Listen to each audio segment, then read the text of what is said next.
when Elon Musk's assistant convinced him to take a simple DNA test during a team-building event at SpaceX. He thought it would be fun. Maybe find some distant cousins. Maybe learn something interesting about his ancestry.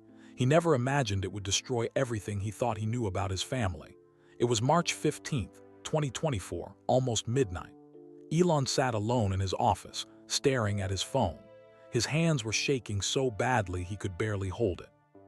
The richest man in the world, the guy who sends rockets to space and builds electric cars, couldn't stop his hands from trembling. He had just opened an email from Ancestry Pro. The subject line read, "Urgent, unexpected findings detected." Inside was a PDF that changed everything. Page 1 showed his ancestry, nothing surprising there. British, Dutch, a little African heritage from growing up in South Africa, normal stuff, but page 2 made his heart stop. Close DNA match found, it said. Helena Kovac, age 34, location Pretoria, South Africa, relationship half-sibling, 23, 4% shared DNA. Confidence level, 99.9%. Elon read it 3 times, then 4, then 5. He had a sister, a 34-year-old sister living in the same city where he grew up, and he had never heard her name before in his entire life. His mind raced. How was this possible? He had 2 siblings, Kimball and Tosca. That was it. That was his whole family, wasn't it? Then the memories started flooding back. Things he'd buried for decades. His mother crying in the kitchen when he was 7 years old. His parents fighting late at night about the girl in Cape Town. His grandmother's strange warning. Some families have secrets too heavy to carry. Suddenly, it all made horrible sense. At 11:47 p.m., Elon did something he rarely does. He started crying, and then he picked up his phone and called his ex-wife, Justine. "Justine," he said, his voice breaking, "I need to tell you something about our family, about everything I thought I knew. It's all been a lie." But that phone call wasn't about discovering Helena. Not really, because buried in that DNA report was something even more shocking. Something that explained the worst tragedy of Elon's life. Something that could save his living children or destroy them. You see, there was a medical section at the bottom of page 3. Genetic markers, health risks, conditions that run in families. And what Elon found there made him realize why his son Nevada had died 22 years ago. The same genetic condition was now inside his other children. So who was Helena? Why had she been hidden for 34 years? What did Elon's father do that was so terrible the family erased an entire child from existence? And what was the medical discovery that connected a dead baby, a hidden sister, and the future of Elon's family? This is the true story of how a simple DNA test uncovered a decades-old secret, reunited a family torn apart by lies, and potentially saved lives that otherwise would have been lost. Watch until the very end to find out what happened when Elon finally met his sister face-to-face, when they confronted their father together, and when Helena discovered the truth about why she was given up for adoption. Because some family secrets are buried for a reason. And sometimes digging them up changes everything. The glow from 6 computer monitors lit Elon Musk's face in shades of blue and white. Outside the floor-to-ceiling windows of his SpaceX office in Hawthorne, California, the night sky stretched dark and endless. It was 11:47 p.m. on March 15, 2024, and Elon sat completely still, staring at his phone like it was a bomb about to explode. His hands shook. Richest man in the world, the man who'd sent rockets to space and built electric cars that changed everything, couldn't stop his hands from shaking. He scrolled through his contacts until he found a name he hadn't called in months, Justine Wilson, his first wife, the mother of his 5 sons. They'd been divorced for 16 years, but right now she was the only person who would understand what he was feeling. The phone rang once, twice, 3 times. "Elon," Justine's voice came through, concerned and sleepy. "It's almost midnight in California. What's wrong?" Elon opened his mouth, but no words came out. His throat felt tight, like someone was squeezing it. "Elon, you're scaring me. Are the kids okay?" "The kids are fine," he finally managed to say. His voice sounded strange even to himself. "Justine, I need to tell you something about our family, about everything I thought I knew." "What are you talking about?"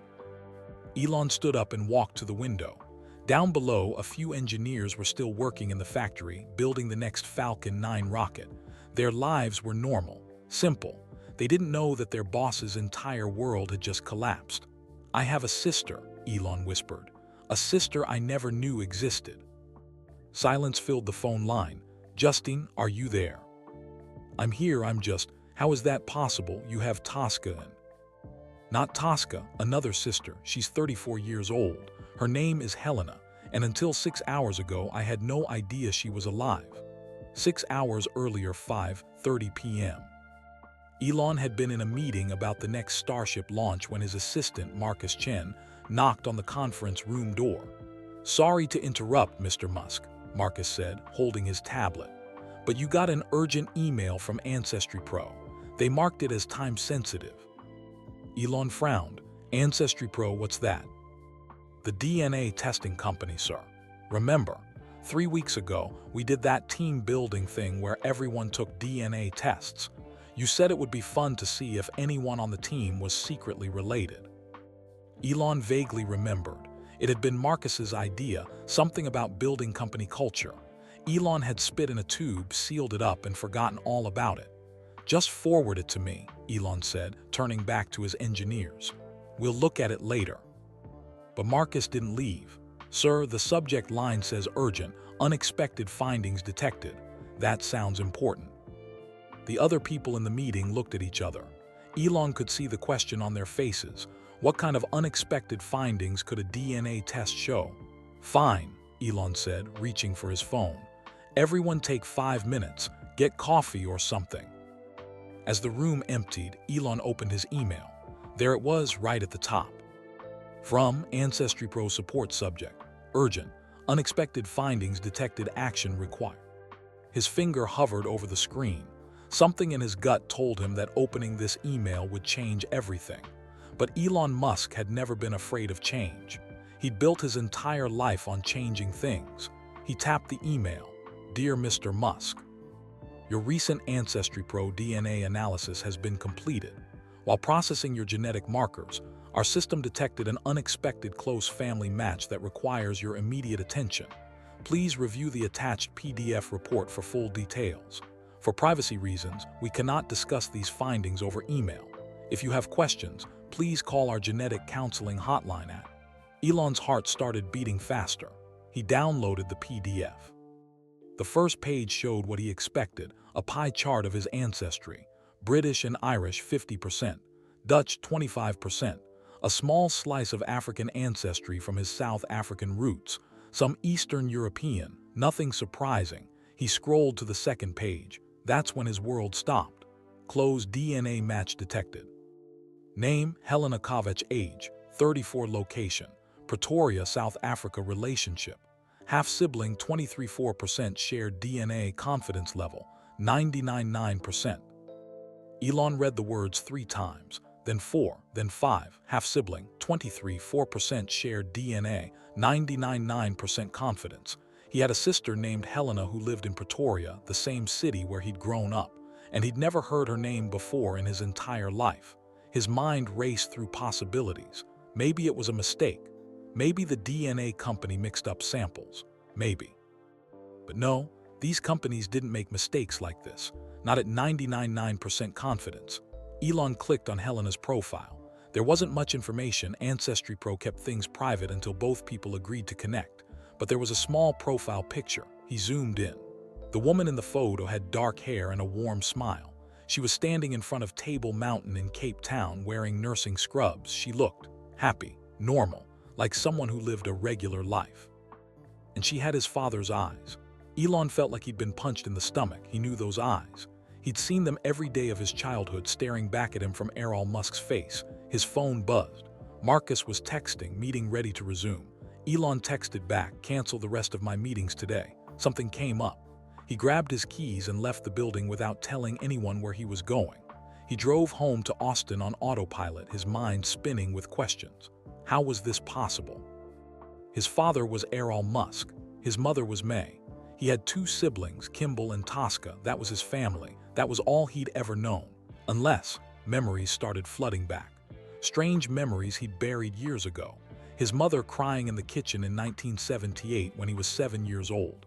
He'd asked her what was wrong and she just hugged him tight and said, "Sometimes grown-ups make mistakes, Elon." big mistakes. An argument between his parents late at night. He'd heard his father's voice through the walls. "I told you, May, it's taken care of." She agreed to handle it quietly. His grandmother visiting from Canada when he was 8, just after his parents' divorce. She looked at him with sad eyes and said, "Some families have secrets too heavy to carry, my boy. Remember that." He'd been just a child. He hadn't understood, but now, Elon pulled into his driveway in Austin at 10:30 p.m. He sat in his car for 20 minutes staring at the phone number for Ancestry Pro's genetic counseling hotline. Finally, he dialed. A kind voice answered. "Ancestry Pro Genetic Counseling. This is Dr. Sarah Martinez. How can I help you tonight?" "My name is Elon Musk. I received an urgent email about unexpected DNA findings." "Yes, Mr. Musk, I have your file right here. I'm sure this news was quite shocking." "Is it real? Could this be a mistake?" "Our DNA matching technology is extremely accurate. At 23.4% shared DNA with a 99.9% confidence level, there's virtually no chance of error. You and Ms. Kovacs share a parent." Elon's mouth went dry. "Which parent?" "We can't determine that from DNA alone, but based on the genetic markers, I can tell you that you share the same paternal ancestry, the same father's side of the family tree." "Errol, it had to be Errol. Has Helena contacted you?" Elon asked. "I can't share that information due to privacy regulations, but if you'd like to send her a message through our platform, we can facilitate that." Elon thanked her and hung up. That's when he called Justine. Now standing in his SpaceX office at nearly midnight, Elon told Justine everything about the DNA test, about Helena, about the memories that suddenly made horrible sense. "What are you going to do?" Justine asked softly. "I don't know. I keep thinking about Nevada, their son, their firstborn, the baby who died at just 10 weeks old from sudden infant death syndrome. I keep thinking about all the secrets in my family. All the things we don't talk about." "Elon, listen to me. This woman, Helena, she's not responsible for your father's choices. If you reach out to her, do it with an open heart. What if she hates me? What if she thinks I'm part of why she was hidden? Then you deal with it, but you'll never know unless you try." After they said goodbye, Elon sat down at his computer. He opened the Ancestry Pro website and stared at the message button next to Helena's name. His fingers hovered over the keyboard. Somewhere in Pretoria, South Africa, a woman named Helena Kovacs was living her life. She had no idea that her world was about to change forever, just like Elon's had changed 6 hours ago. He began to type, but before he could finish, he noticed something else in the DNA report. Something he'd missed before. A small note at the bottom of page 3. Additional genetic markers indicate carrier status for several hereditary conditions. Please consult with a genetic counselor for complete health screening recommendations. Elon clicked on the details. His blood turned to ice. The genetic condition listed was the same one that researchers believed might have contributed to Nevada's death 22 years ago, and he just passed it to his other children. Elon put his head in his hands and cried for the first time in years. The tears didn't last long. Elon Musk had learned early in life that crying didn't fix problems, action did. He wiped his eyes and looked at the genetic report again. The medical terminology was complicated, but he understood enough.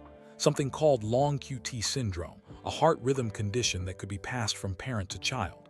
It was rare, but it could cause sudden cardiac death in infants. Could cause, not definitely caused, but the possibility alone made his chest tight.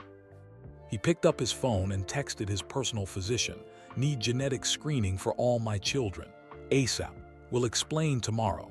Then he returned to the message screen for Helena Kovacs, but his mind kept drifting backward, back to Pretoria, back to a childhood he'd spent decades trying to forget. Pretoria, South Africa, 1976. Elon was 5 years old when his family moved into the house at 841 Glenconnor Road in Waterkloof, one of Pretoria's nicest neighborhoods. The house was big and white with a red roof, surrounded by jacaranda trees that turned purple every spring. His mother, May, was beautiful and kind. She worked as a model and dietitian, and even though they lived in South Africa, she'd grown up in Canada. She had this way of making everything seem possible. When Elon said he wanted to read every book in the library, she didn't laugh. She just got him a library card. His father, Errol, was different. Elon Musk was an engineer, smart, successful, and complicated. He owned part of an emerald mine in Zambia and ran an engineering consulting business in Pretoria. He could fix anything mechanical. He knew everything about everything. But he was also cold, distant. The kind of father who would give you a lecture about your mistakes but never a hug when you got something right. Elon had two siblings. Kimball was born in 1972, just a year after Elon. They were close, best friends, really. Kimball was outgoing where Elon was quiet, athletic where Elon was bookish. Tosca was born in 1974, the baby of the family. She had their mother's beauty and creativity. Even as a little girl, she loved performing and making up stories. The three of them were the Musk children. That's what everyone said. But now, Elon realized there should have been four. 1978, age 7. Elon remembered the year everything changed, even though he hadn't understood it at the time. It was winter in Pretoria, June or July, when the jacaranda trees were bare and the mornings were cold. Elon had been reading in his room when he heard his mother crying in the kitchen. He'd walked in quietly. May was sitting at the table, her face in her hands. The newspaper was open in front of her, but she wasn't reading it. "Mom, what's wrong?" May had jumped, quickly wiping her eyes. "Nothing, sweetheart, just thinking about grown-up things." "Are you sad?" She'd pulled him into a hug, holding him so tight he could barely breathe. "Sometimes grown-ups make mistakes, Elon, big mistakes, and we have to live with them." "What mistake?" "It's not your worry, my love. Go play with Kimball." But Elon didn't go play. He stood in the hallway and listened. His father came home an hour later. Elon heard them arguing in the bedroom, their voices low but angry. "I told you it's handled, May." That was Errol's voice. "Handled? You call this handled? That poor girl." She agreed. She took the money. She's going to take care of it quietly. "And what about the child?" "There won't be a child." Elon's 7-year-old brain couldn't piece it together. What girl? What money? What child? He'd gone to bed confused and scared, the way kids do when they know something is wrong but don't have the words to explain it. 1979, age 8. His parents divorced when Elon was 8. The official reason was irreconcilable differences, which is what adults said when they didn't want to tell the truth. Elon knew the real reason was that his father had hurt his mother somehow. He didn't know all the details, but he understood betrayal. He felt it in the way his mother looked at his father, like he was a stranger instead of the man she'd married. After the divorce, Elon made a choice that he would regret for the rest of his life. He chose to live with his father. Everyone was surprised. Kimball and Tosca stayed with May. But Elon, quiet, serious, bookish Elon, said he wanted to live with Errol. Why? Years later, he still couldn't fully explain it. Maybe he felt sorry for his father. Maybe he thought someone should keep Errol company. Maybe he just wanted to prove he was strong enough to handle it. It was not a good idea, Elon would say decades later in interviews. Living with Errol meant living in silence. His father wasn't physically abusive, but he was emotionally distant, critical. Nothing Elon did was ever quite good enough. When Elon read 4 hours a day, Errol said he should be outside playing sports. When Elon tried to play sports, Errol criticized his lack of natural talent. When Elon built things, little machines and circuits, Errol would point out everything wrong with them instead of praising what was right. Elon became lonelier and lonelier. School was even worse. He attended Waterkloof House Preparatory School, where the other boys thought he was weird, too smart, too awkward, too different. They bullied him, pushed him downstairs, beat him up so badly once that he had to go to the hospital. Elon learned to escape into books, science fiction mostly. Stories about people who didn't fit in on Earth but found their purpose in the stars. He read Isaac Asimov's Foundation series and dreamed of saving humanity. He read The Hitchhiker's Guide to the Galaxy and learned that humor could make even the darkest things bearable. Books were his friends when he had no real ones. 1982, age 11. One afternoon, Elon's grandmother came to visit from Canada. She was May's mother, a strong, wise woman who didn't put up with nonsense. She'd taken Elon for ice cream at a shop in downtown Pretoria. They sat outside in the sunshine, and she studied his face for a long time. "You look sad, Elon. Are you happy living with your father?" Elon had shrugged. He'd learned not to complain. Complaining didn't help. Your grandfather and I worry about you. I'm fine, Grandma. She'd reached across the table and taken his hand. You know, some families have secrets too heavy to carry. Your father, he's a complicated man. He's made choices that hurt people. What kind of choices? That's not for me to say, but I want you to know something, Elon. Whatever happens in your life, whatever you discover about your family, you are not responsible for the mistakes of others. You hear me? Elon had nodded, not really understanding, but he remembered her words. He remembered the sadness in her eyes. Present day, March 16, 2024, 1:30 a.m. Elon blinked, pulling himself out of the memories.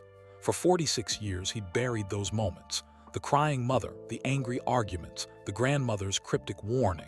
He'd filed them away as childhood confusion, things that didn't matter anymore. But they mattered now. They mattered because somewhere in Pretoria, there was a woman named Helena who'd been erased from his family's story. A woman who shared his DNA. A woman who, according to the dates, would have been born in 1990, 12 years after his mother cried in the kitchen. 12 years after that argument about handling it quietly. His father had lied. Whatever agreement Errol made with that poor girl his mother mentioned, it hadn't ended with no child. It had ended with a child nobody talked about. A sister who'd grown up without knowing she had 3 siblings. A sister who'd never known that her half-brother would become one of the most famous people on Earth. Elon looked at the empty message box on his screen. His fingers started typing. Dear Helena, my name is Elon Musk. I recently took a DNA test that shows we share a biological connection. I believe we may be half-siblings through our father, Elon Musk. I understand this news might be shocking. It was shocking to me too. I'd like to talk if you're open to it. No pressure, no expectations, just truth. I've learned that family secrets only cause pain. Maybe it's time for the truth instead. Elon. Finger hovered over the send button. Once he pressed it, there was no going back. Helena's life would change. His life would change. The carefully constructed story of the Musk family would shatter. But Elon had built his entire career on doing things that scared other people. He pressed send. The message disappeared into the digital void, traveling across thousands of miles to reach a woman he'd never met, a sister he'd never known. Elon leaned back in his chair and stared at the ceiling. What have I done? He whispered to the empty room. Outside his window, the first hints of dawn were turning the Texas sky pink. Somewhere in South Africa, it was already morning, and Helena Kovacs was about to wake up to a message that would change everything. March 16, 2024, 2:47 a.m. Austin, Texas. Elon couldn't sleep. He tried. He'd gone to his bedroom, laid down, closed his eyes, but his brain wouldn't stop spinning. Every time he started to drift off, he'd jolt awake with another question. Who was Helena's mother? When was Helena born? Did she know she was adopted? Did she hate the family that abandoned her? At 3:00 a.m., he gave up on sleep entirely. He went to his home office, made coffee, and opened his laptop. If Helena didn't respond and he had to prepare himself for that possibility, then he needed to find answers on his own. He started with the basics. He typed Helena Kovacs, Pretoria, South Africa into Google. The search results were limited. Helena clearly wasn't someone who lived her life online. No Twitter account, no Instagram presence, but he found a Facebook profile that matched the photo from Ancestry Pro. The profile was mostly private, but he could see a few public posts. Her cover photo showed Table Mountain at sunset, one of the most beautiful views in Cape Town. Her profile picture was the same one from the DNA site, a woman in nursing scrubs, smiling warmly at the camera. Her About section was sparse. Works at Kalafong Provincial Hospital, studied at University of Pretoria, lives in Pretoria, South Africa, from Pretoria, South Africa. That was it. No mentions of family, no posts about a husband or children, just occasional shares of medical articles and photos of South African landscapes. Elon scrolled through what little he could see. There was a post from 2 months ago, a picture of the Voortrekker Monument with the caption, "Sometimes you need to remember where you come from to understand where you're going." The comment section had a few responses from friends. One caught his eye. Lindy M, still searching, my friend. You'll find your answers someday, I believe it. Helena Kovacs, I hope so. 34 years is a long time to wonder. Elon's heart clenched. She'd been searching for her family for 34 years. Her entire life she'd been wondering where she came from, and now he knew the answer. He kept digging. He found a graduation photo from 2014, Helena receiving her nursing degree from the University of Pretoria. She was beaming, holding her diploma, but there were no parents standing beside her in the photo, just her friend Lindu and a few other young people. Another public post from 2019 caught his attention. It was a black and white photo of two people, an older man and woman smiling at the camera. Helena Kovac. 5 years ago today, I lost the two people who chose to love me when no one else would. Ivan and Petra Kovac, you gave me a name, a home, and a family. I miss you every single day. Rest in peace, Mom and Dad. The post had dozens of sympathetic comments. Elon read through them, piecing together the story. Helena's adoptive parents, Ivan and Petra Kovac, had died in a car accident in 2019. They were Croatian immigrants who'd moved to South Africa in the 1980s. They'd adopted Helena when she was young, and now they were gone. Elon sat back in his chair, overwhelmed by sadness. Helena had lost the only parents she'd ever known, and she'd been searching for her biological family ever since. He needed more information. 3:15 a.m. Elon picked up his phone and dialed. It rang 4 times before a groggy voice answered. Elon, it's 3 in the morning in Texas. What the hell? It was his mother, May. She lived in New York now, where it was 4:15 a.m. Mom, I need to ask you about something important, about Dad. He heard rustling, May sitting up in bed. What about your father? I need you to tell me the truth. Who is Tandy Botha? The silence that followed was so long, Elon thought the call had dropped. Mom, are you there? Oh, Elon, May's voice cracked. I hoped you'd never have to know about this. Elon's grip tightened on the phone. So it's true, there is someone named Tandy. How did you find out? I took a DNA test. It matched me with a woman named Helena Kovac. She's 34 years old. She lives in Pretoria, and according to the DNA, she's my half-sister. May let out a sound that was half sob, half sigh. Helena, so that's what they named her. They, who's they? Tandy and the family who adopted her. We only knew her as Naledi. Naledi. It means star in Sesotho. That's what Tandy wanted to call her. Elon grabbed a pen and paper. His hands were shaking, but he needed to write this down. Mom, I need you to tell me everything, from the beginning. May took a deep breath. When she spoke again, her voice was steadier but filled with old pain. It was 1978. I was pregnant with Tosca. Your father was working at his engineering firm in Pretoria, the one on Church Street, remember? Elon remembered. He'd visited the office a few times as a child. There was a young woman who worked there as a receptionist. Her name was Tandy Botha. She was beautiful, smart, and young, maybe 22 or 23 years old. Dad had an affair with her. Yes, May's voice was barely a whisper. I found out when I was 7 months pregnant. Someone sent me an anonymous letter. It said Errol was having a relationship with an employee. It said she was pregnant too. Elon closed his eyes. He could picture his mother, pregnant and betrayed, receiving that letter. What did you do? I confronted your father. He denied it at first, but eventually he admitted it. He said it was a mistake. He said it meant nothing. He promised to end it. But Tandy was already pregnant. Yes, your father. He gave her money. He told her to handle it. I think he expected her to get an abortion, but Tandy was religious. She refused. So she had the baby. Yes, Naledi was born in late 1989 or early 1990. I never knew the exact date. Tandy tried to raise her alone, but it was hard. She was young, unmarried, and in South Africa during apartheid. A black woman with a mixed-race child faced incredible discrimination. Elon felt sick. His sister had been born into a world that rejected her from the start. When Naledi was about 2 or 3 years old, Tandy made a decision. She gave her up for adoption. She wanted her daughter to have a better life than she could provide. And the adoptive family changed her name to Helena. I suppose so. We heard she was adopted by a Croatian family, but we never knew details. Your father and Tandy made an agreement. He would provide some financial support, but the adoption would be closed. No contact, no records. It was like she never existed. Elon's anger flared. How could you keep this secret? How could you let Dad erase her like that? Elon, I was a divorced single mother with 3 children. I was trying to survive. I was trying to protect you, Kimball, and Tosca from the scandal. This was South Africa in the 1980s. Things were different then. That's not an excuse. You're right, it's not. May's voice broke completely. I've regretted it every day since. I've wondered about that little girl, Naledi, Helena. I've wondered if she was okay, if she was loved, if she ever knew the truth.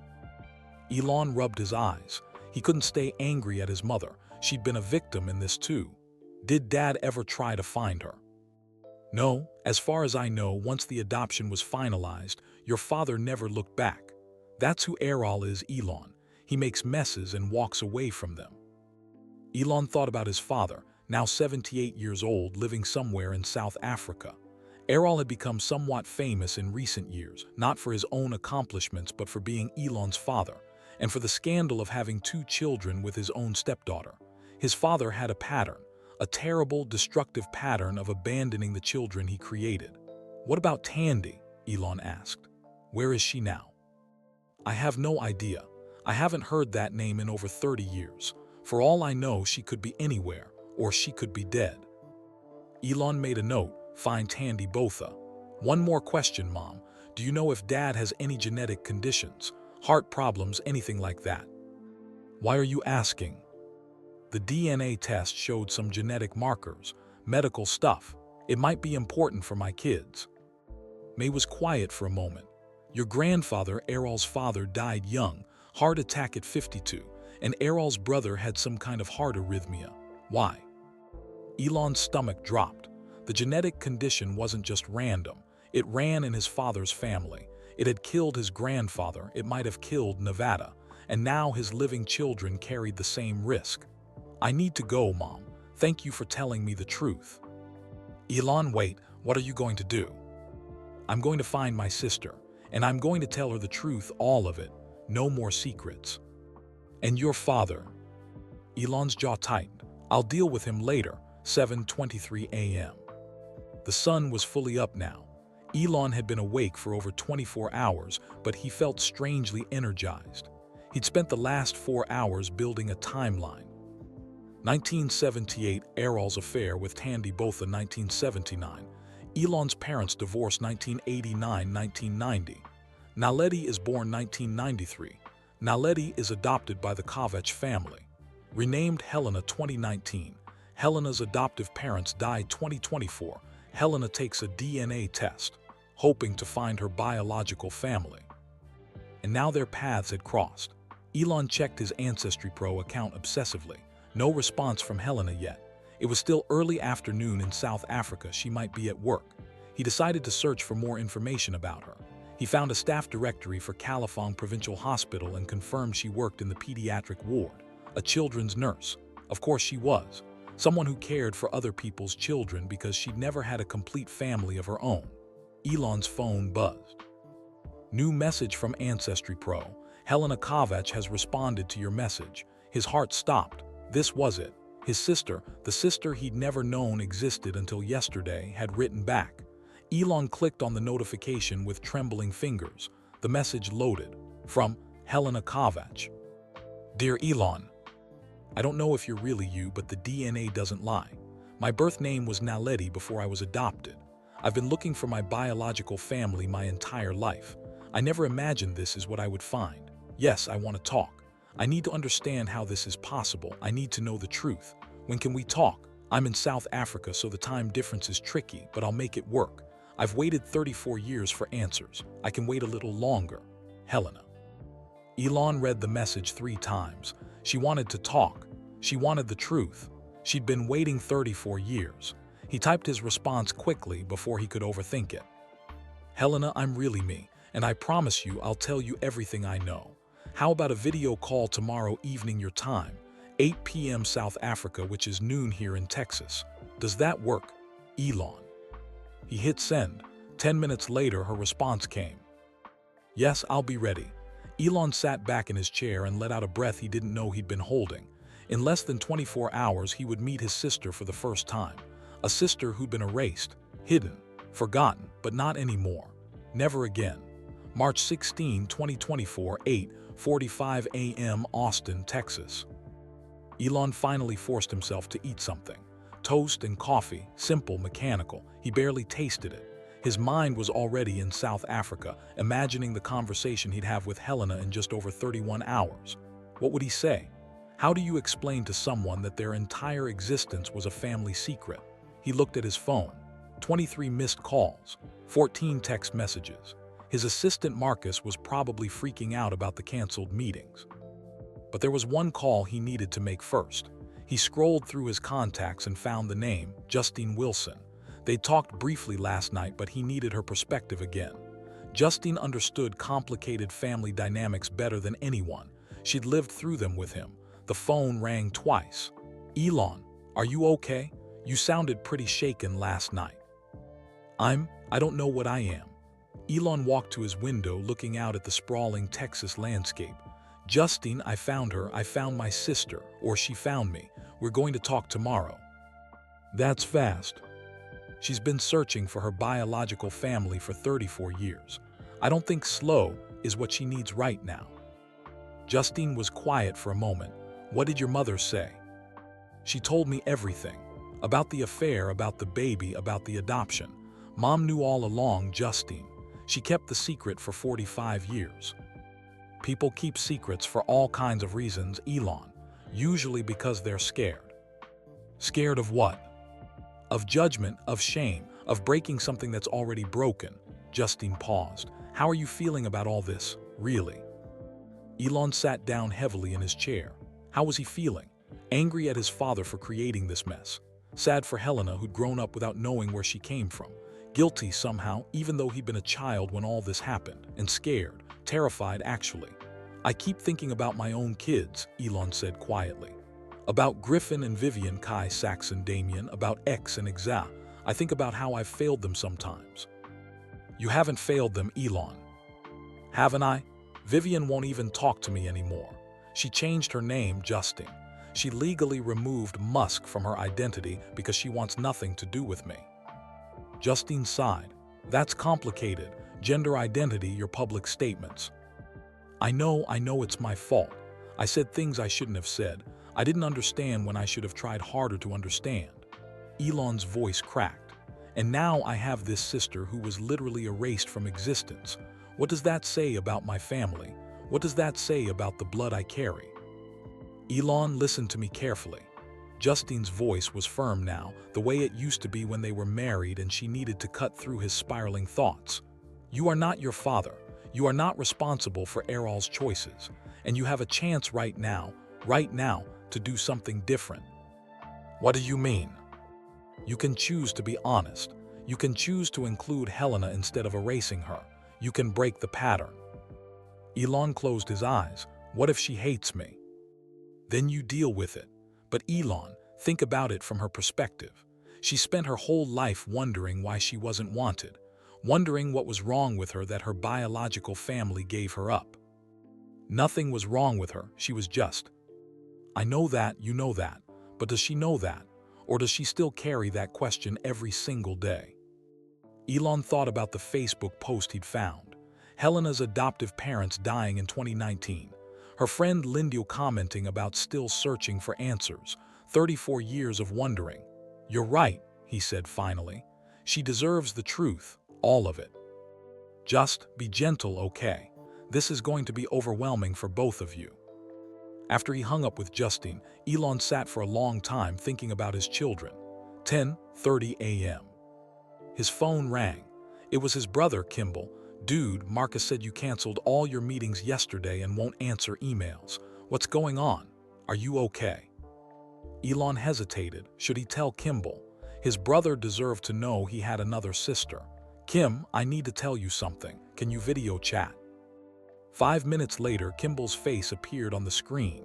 He was at his restaurant in Boulder, Colorado, wearing his usual casual style, flannel shirt, easy smile. But the smile faded when he saw Elon's expression. What happened? We have another sister. Kimball blinked. What? a half-sister. Her name is Helena, she's 34. She lives in Pretoria. How is that possible? Elon explained everything: the DNA test, the match, the conversation with their mother, the adoption. Kimball's face went through a dozen emotions: shock, confusion, anger, and finally sadness. So Dad had another kid he just threw away. Essentially, yes. Jesus, Elon, I mean, I knew Dad was a piece of work, but this. Kimball ran his hand through his hair. Does Tosca know? Not yet.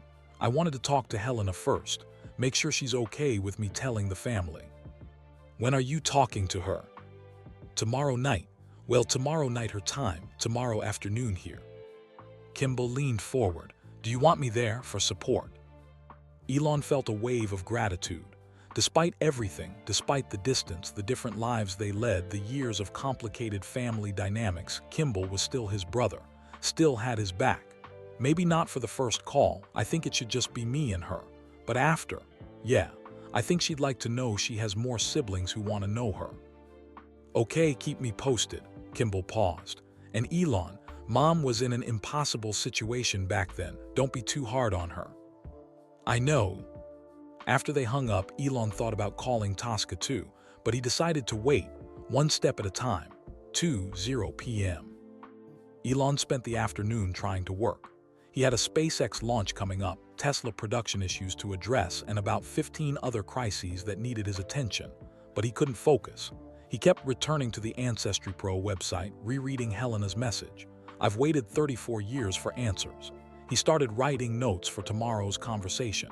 Questions he wanted to ask, things he needed to explain, but everything he wrote sounded wrong. How do you tell someone your father wanted them to never exist? How do you explain that their mother gave them up because society would have destroyed them both? How do you say, I'm sorry you were erased, without making it sound hollow? Finally, Elon deleted all his notes. He would just be honest. That's all he could do. 9:00 p.m. Elon lay in bed staring at the ceiling. In 23 hours, he would meet Helena face to face. Well, screen to screen. He thought about what Justine had said: you can break the pattern. His whole life, Elon had been running from his father's shadow, building companies, changing industries, trying to prove he was different, better, not like Errol, but he'd never fully escaped. The coldness, the distance from his own children sometimes, the inability to connect emotionally, these were all echoes of his father. Vivian had seen it. That's part of why she'd cut him off. But maybe this, Helena, was a chance to do something different, not to fix the past. You couldn't fix the past, but to choose a different future. He picked up his phone and typed one more message to Helena. I know this is all overwhelming. I just want you to know, whatever you need from me, I'm here. No expectations, just family. Sleep well. Elon. Her response came 5 minutes later. It was 4:00 a.m. in South Africa. She couldn't sleep either. Thank you. I'm scared and excited and confused all at once. See you tomorrow. Helena. Elon set his phone down. Tomorrow everything would change for both of them. He closed his eyes and for the first time in 36 hours fell into a deep sleep. In his dreams, he saw a little girl with his father's eyes and his mother's smile, standing alone under the jacaranda trees of Pretoria. She was waiting. And finally, after 34 years, someone was coming to find her. March 16, 2024, 2:15 p.m., Pretoria, South Africa. Helena Kovacs' shift at Califong Provincial Hospital had been brutal. 3 emergency admissions in pediatrics, a 7-year-old with pneumonia, a toddler with severe dehydration, and a baby born premature who needed constant monitoring. Helena had been on her feet for 9 hours straight, moving between rooms, checking vitals, comforting worried parents. This was her life. This was what she was good at, taking care of other people's children. She grabbed her bag from her locker, said goodbye to her colleague Lindu, and walked out to the parking lot. Her car, a 15-year-old Toyota Corolla, started on the 3rd try. She needed to get it fixed, but money was tight. Nursing paid the bills, but barely. The drive home took 25 minutes through Pretoria's afternoon traffic. She lived in a small apartment in Sunnyside, a neighborhood that had seen better days but was affordable. Helena parked, climbed the stairs to the 2nd floor, and unlocked her door. Home. 1 bedroom, a tiny kitchen, a living room barely big enough for a couch and TV. The walls were decorated with photos: Table Mountain, Kruger National Park, the Drakensberg Mountains. all places she'd visited alone over the years. She dropped her bag, kicked off her shoes, and checked her phone. That's when she saw it. Ancestry Pro, you have a new message from a DNA match. Helena's heart skipped. She'd gotten a few messages since taking the DNA test in January. Distant cousins, mostly, people who shared maybe 2% or 3% of her DNA. None of them had known anything useful about her biological family, but this notification looked different. The relationship percentage was highlighted. 23.4% DNA shared half-sibling. Her hands started shaking. Half-sibling. She sat down on her couch and clicked on the message. The sender's name was there at the top, Elon Musk. Helena laughed out loud. Yeah, right, and I'm the Queen of England. It had to be spam. Some scammer using a famous person's name to trick people. But curiosity got the better of her. She clicked on the profile. The ethnicity breakdown matched hers almost exactly. British, Irish, Dutch, African, South African, Eastern European. The relationship calculation showed 23.4%, exactly the amount half-siblings would share. The profile picture actually showed Elon Musk, the real one. Helena's laughter died in her throat. No, she whispered. No, this can't be real. She clicked on the message itself. Dear Helena, my name is Elon Musk. I recently took a DNA test that shows we share a biological connection. I believe we may be half-siblings through our father, Elon Musk. I understand this news might be shocking. It was shocking to me too. I'd like to talk if you're open to it. No pressure, no expectations, just truth. I've learned that family secrets only cause pain. Maybe it's time for the truth instead. Elon. Helena read it 3 times. Then she stood up and walked to her bedroom, her legs feeling unsteady. She opened her closet and pulled out a small wooden box from the top shelf. Inside were the few things she had from her childhood before the adoption. A baby bracelet with baby girl written on it. A faded blanket, yellow with age. And one photograph. Helena picked up the photo with trembling fingers. It was old, creased, probably taken with a cheap camera in the late 1980s or early 1990s. It showed a baby, maybe 6 months old, with big eyes and a curious expression. On the back, written in faded ink, were 3 words, Naledi, 6 months, 1979. But the date was wrong. Helena had always known the photo was mislabeled. She'd been born in 1989 or 1990, not 1979. Her adoptive parents, Ivan and Petra, had told her that much. Unless, Helena turned the photo over and looked at the baby's face again. Those eyes. She'd always wondered whose eyes she had. Now she knew. She grabbed her laptop and searched Elon Musk. The results flooded her screen. Elon Musk, engineer, father of Elon Musk, controversial figure, lived in South Africa, born 1946, had 3 children with his first wife, May Musk, Elon, Kimball, and Tosca. And then the scandal. In 2017, it was revealed that Errol had 2 children with his stepdaughter, Jana Bezwidenhout. Helena felt sick. Her biological father was a man who had a pattern of complicated relationships, a man who kept secrets. A man who'd apparently had a child, that nobody knew about. She looked at the photo again. If the date was correct, if she really was born in 1979 instead of 1989. No, that couldn't be right. Her birth certificate said 1990. The adoption papers said she was 3 years old in 1993. But what if the papers were wrong? What if someone had changed the dates to hide something? Helena's head spun. She needed to think clearly. 3:30 p.m. She called the one person who'd always believed in her search, her best friend, Lindu. Hey, I thought you went home to rest, Lindu answered. Lynn, I need you to come over, right now. Something happened. What's wrong? Are you okay? I found them. I found my biological family. Or they found me. I don't know, just please come. I'm on my way. 20 minutes later, Lindy was sitting on Helena's couch, staring at the laptop screen. This is insane, Lindy said. Elon Musk is your brother. Half-brother maybe. I don't know. This could still be a scam. Helena, look at the DNA percentages. Look at the ethnicity match. This is real.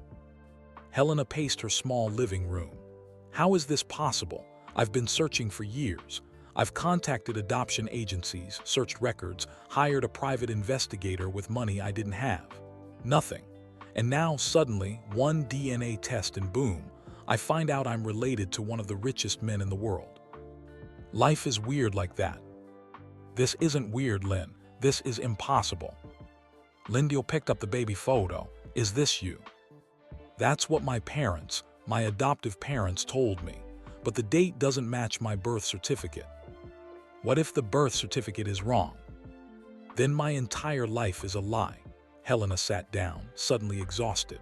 Do you know what it's like, not knowing where you come from, looking at yourself in the mirror and wondering whose nose you have, whose smile, whose eyes? I know, honey, you've told me.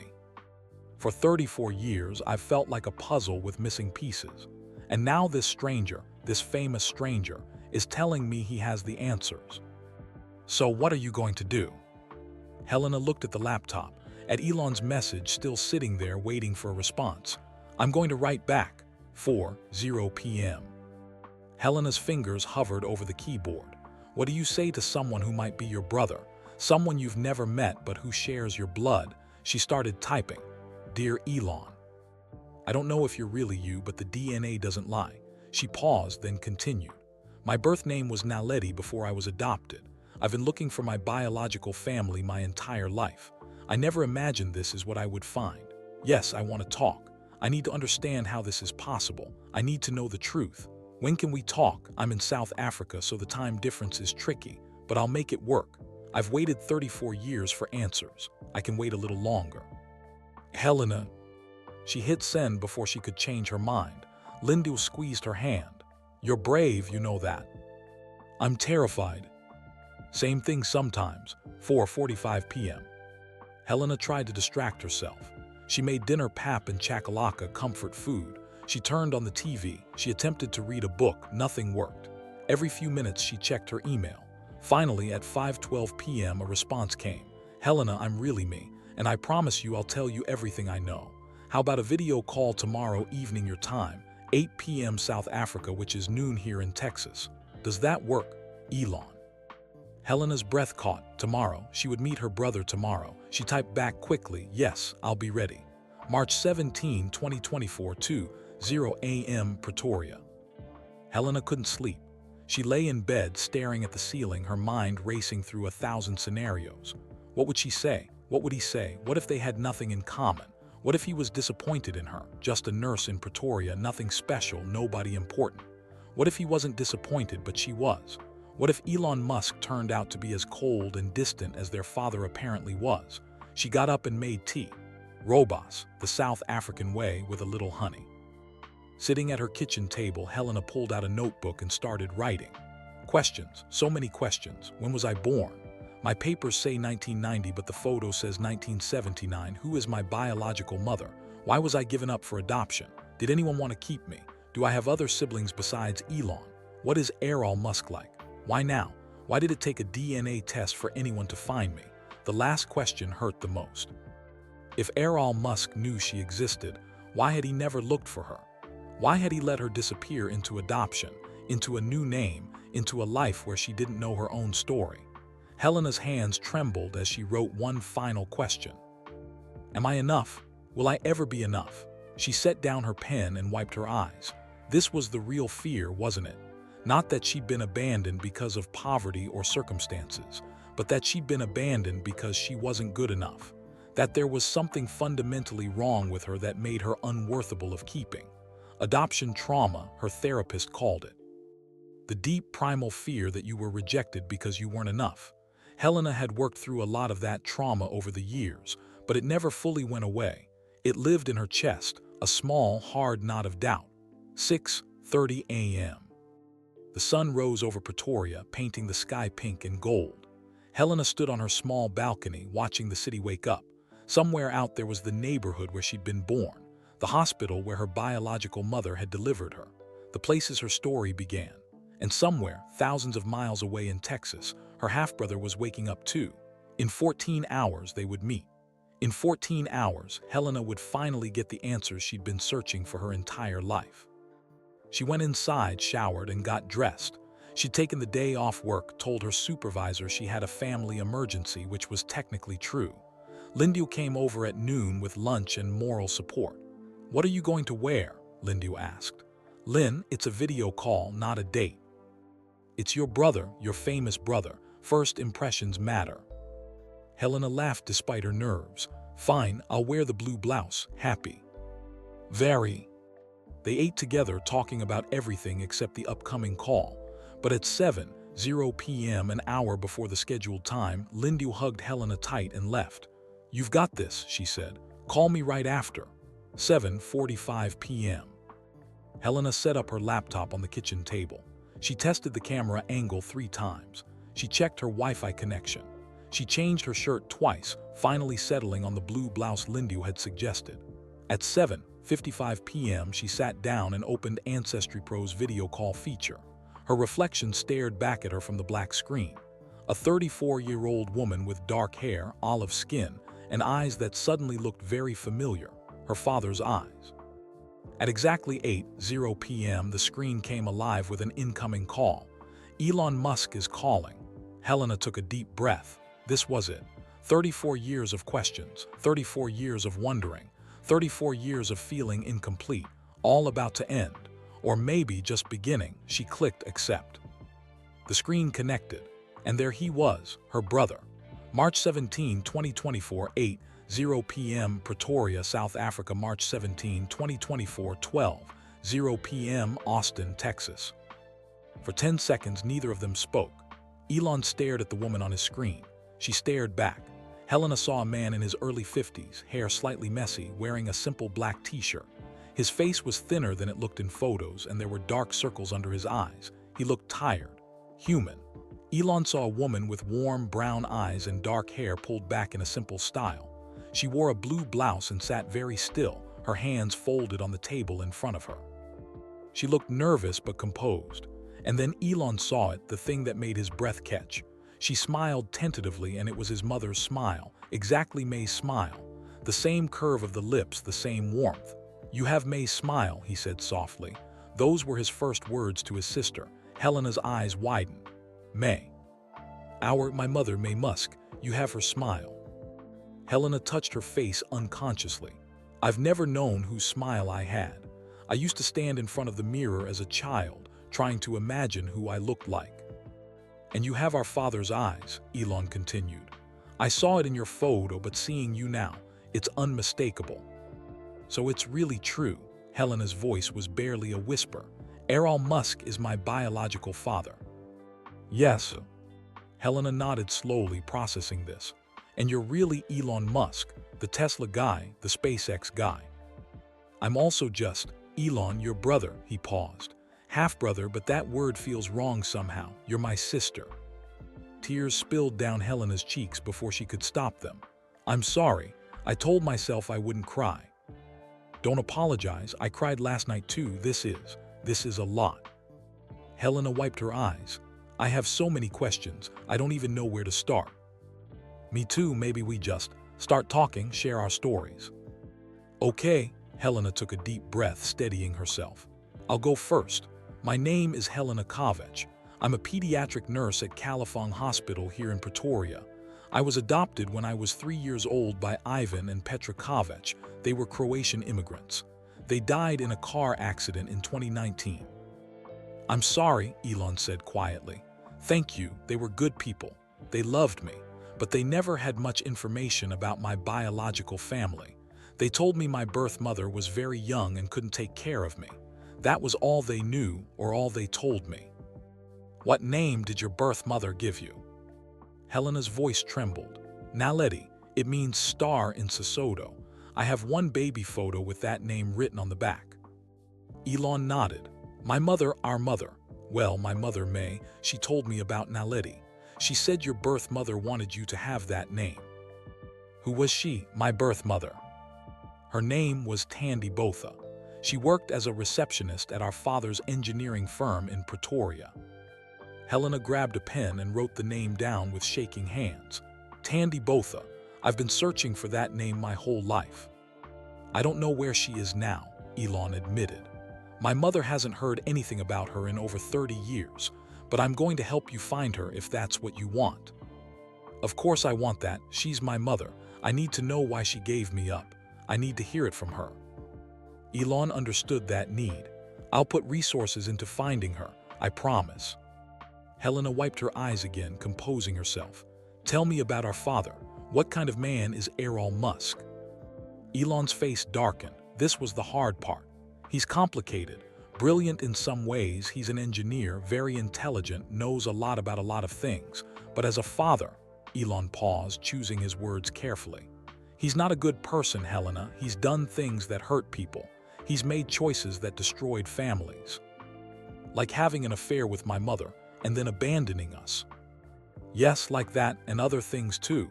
Elon decided to be completely honest. You should know, you're not the only secret child. In recent years, it came out that our father had 2 children with his own stepdaughter. It was a huge scandal. Helena's face went pale. His stepdaughter. Yes, her name is Jana. She's 41 years younger than him. They had 2 kids together. That's disturbing. It is. That's who Elon Musk is. He has patterns, complicated relationships, secrecy, abandonment. I haven't spoken to him in 2 years. Helena processed this information. So our father is not a good man. No, but Helena, you need to know something important. None of this is your fault. You being given up for adoption, that wasn't because of anything wrong with you. It was because of circumstances, because of our father's choices, because of the world you were born into. Apartheid South Africa, Helena said quietly. A black woman with a mixed-race child. I've thought about this a lot. I understand why my mother couldn't keep me, but understanding doesn't make it hurt less. No, it doesn't. They sat in silence for a moment, both processing the weight of what they were sharing. Finally, Helena asked, "Tell me about you, about your life. I've read articles, but I want to hear it from you." Elon leaned back in his chair. I was born June 28, 1971, here in Pretoria, same city as you. I lived at 841 Glenconnor Road in Waterkloof until I was 17. I know that neighborhood, it's beautiful. It was, but my childhood wasn't particularly happy. My parents divorced when I was 8. I chose to live with our father, which was a terrible decision. He was emotionally distant, critical, hard to please. I was bullied at school, Waterkloof House Prep, then Pretoria Boys High. I was small, bookish, awkward. The other kids beat me up pretty badly once, threw me downstairs, sent me to the hospital. Helena's hand went to her mouth. That's horrible. I survived by reading. Science fiction mostly. Isaac Asimov, Douglas Adams. I dreamed about space and the future, anything to escape where I was. When did you leave South Africa? When I was 17. I moved to Canada first. My mother's from Canada originally. Then I went to the University of Pennsylvania in the US, started companies, built Tesla, SpaceX, and others, and I had children. How many children do you have? 10, well, 11 if you count Nevada, who died. Elon's voice caught on that name. I'm sorry, what happened? Sudden infant death syndrome. He was 10 weeks old. My first child with my first wife, Justine. That was in 2002. It nearly destroyed me. Helena reached toward the screen as if she could touch him. I work with babies every day. I see families go through that. It's the worst thing imaginable. It is, but Justine and I had 5 more sons together, twins and then triplets. After we divorced, I had 3 more children with different partners. My youngest is just a few years old. Do your children know about me? Not yet. I wanted to talk to you first. Make sure you were comfortable with me telling them. But Helena, I want you to meet them. I want them to know they have an aunt. Fresh tears rolled down Helena's cheeks. An aunt. I never thought I'd be anyone's aunt. You're also a sister to me, to Kimball and to Tosca. Kimball is my younger brother. He's a restaurateur in the US. Tosca is our sister. She's a filmmaker. They both want to meet you. I have siblings, Helena whispered, plural. I went from being alone to having 3 siblings. 4, if you count our father's other children, though I don't have a relationship with them. Helena shook her head in wonder. This is surreal. Yesterday I was Helena Kovac, alone in the world. Today I'm. Who am I, Elon? You're Helena Kovac Musk. You're a nurse. You're a daughter of South Africa. You're strong. I can see that in how you carry yourself. And you're my sister. They talked for another hour. Helena told him about her work at the hospital, her love of hiking, her friendship with Lindu. Elon told her about his companies, his struggles with his children, his dreams for Mars. They discovered strange parallels. Both had been lonely children. Both loved reading. Helena favored novels by South African authors like Nadine Gordimer and J.M. Coetzee. Both felt like outsiders in their own lives. "You know what's strange?" Helena said. "I always felt like I didn't quite fit anywhere. Too African for my Croatian adoptive family, too Croatian for my South African friends, too different to really belong. I felt the same way. Too weird for South Africa, too South African for Canada, too ambitious for normal life, never quite fitting the box people wanted to put me in." "Maybe that's genetic," Helena said with a small smile. "Maybe, or maybe it's just what happens when you're searching for something you can't name." "And what were you searching for?" Elon thought about this. "Purpose, I guess, a reason to exist, a way to matter." "Did you find it?" "I thought I did. Building companies, changing industries, pushing humanity towards space. But sitting here with you, I realize I was missing something fundamental. Family, real connection. Not the complicated, broken thing I grew up with, but something honest." Helena's eyes were bright with tears again. "I've been searching for family my entire life, Elon, and I never imagined it would look like this. Is this okay, me being your brother?" "It's more than okay, she struggled for words, "it's everything." They talked until Helena's laptop battery started dying. It was nearly 11:00 p.m. in Pretoria, 3:00 p.m. in Texas. "I should let you go," Elon said. "But Helena, I want to meet you in person. Will you let me fly you to California, or I can come to South Africa, whatever you prefer?" Helena's eyes widened. "You want to meet in person?" "Of course, you're my sister. I want to actually hug you, not just see you on a screen." "I've never been to America." "Then come, I'll send a plane. You can stay as long as you want. Meet the family, see where I work, whatever you need." Helena hesitated only for a moment. "Yes, I want that. When?" "How about next week? That gives you time to arrange time off work." "Next week, okay." Helena smiled through her tears. "I can't believe this is happening." "Believe it, this is real. You're real, we're real." After they said goodbye, Helena sat at her table for a long time, staring at the blank screen. Her phone buzzed. A text from Elon. "Thank you for taking a chance on me. Sleep well, sister. Elon." Helena typed back. "Thank you for finding me. See you soon, brother. Helena."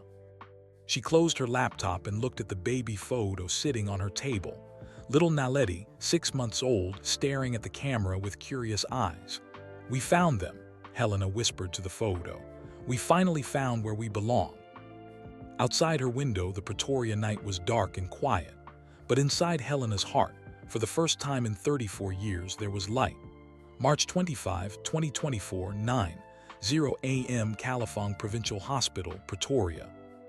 Helena stood in her supervisor's office, feeling like a nervous teenager asking permission for something impossible. 2 weeks, Mrs. Ndlovu looked at Helena over her reading glasses. "That's a long time, Helena. We're short-staffed as it is." "I know, and I'm sorry, but this is important. Family emergency."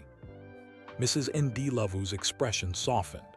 She'd been Helena's supervisor for 6 years.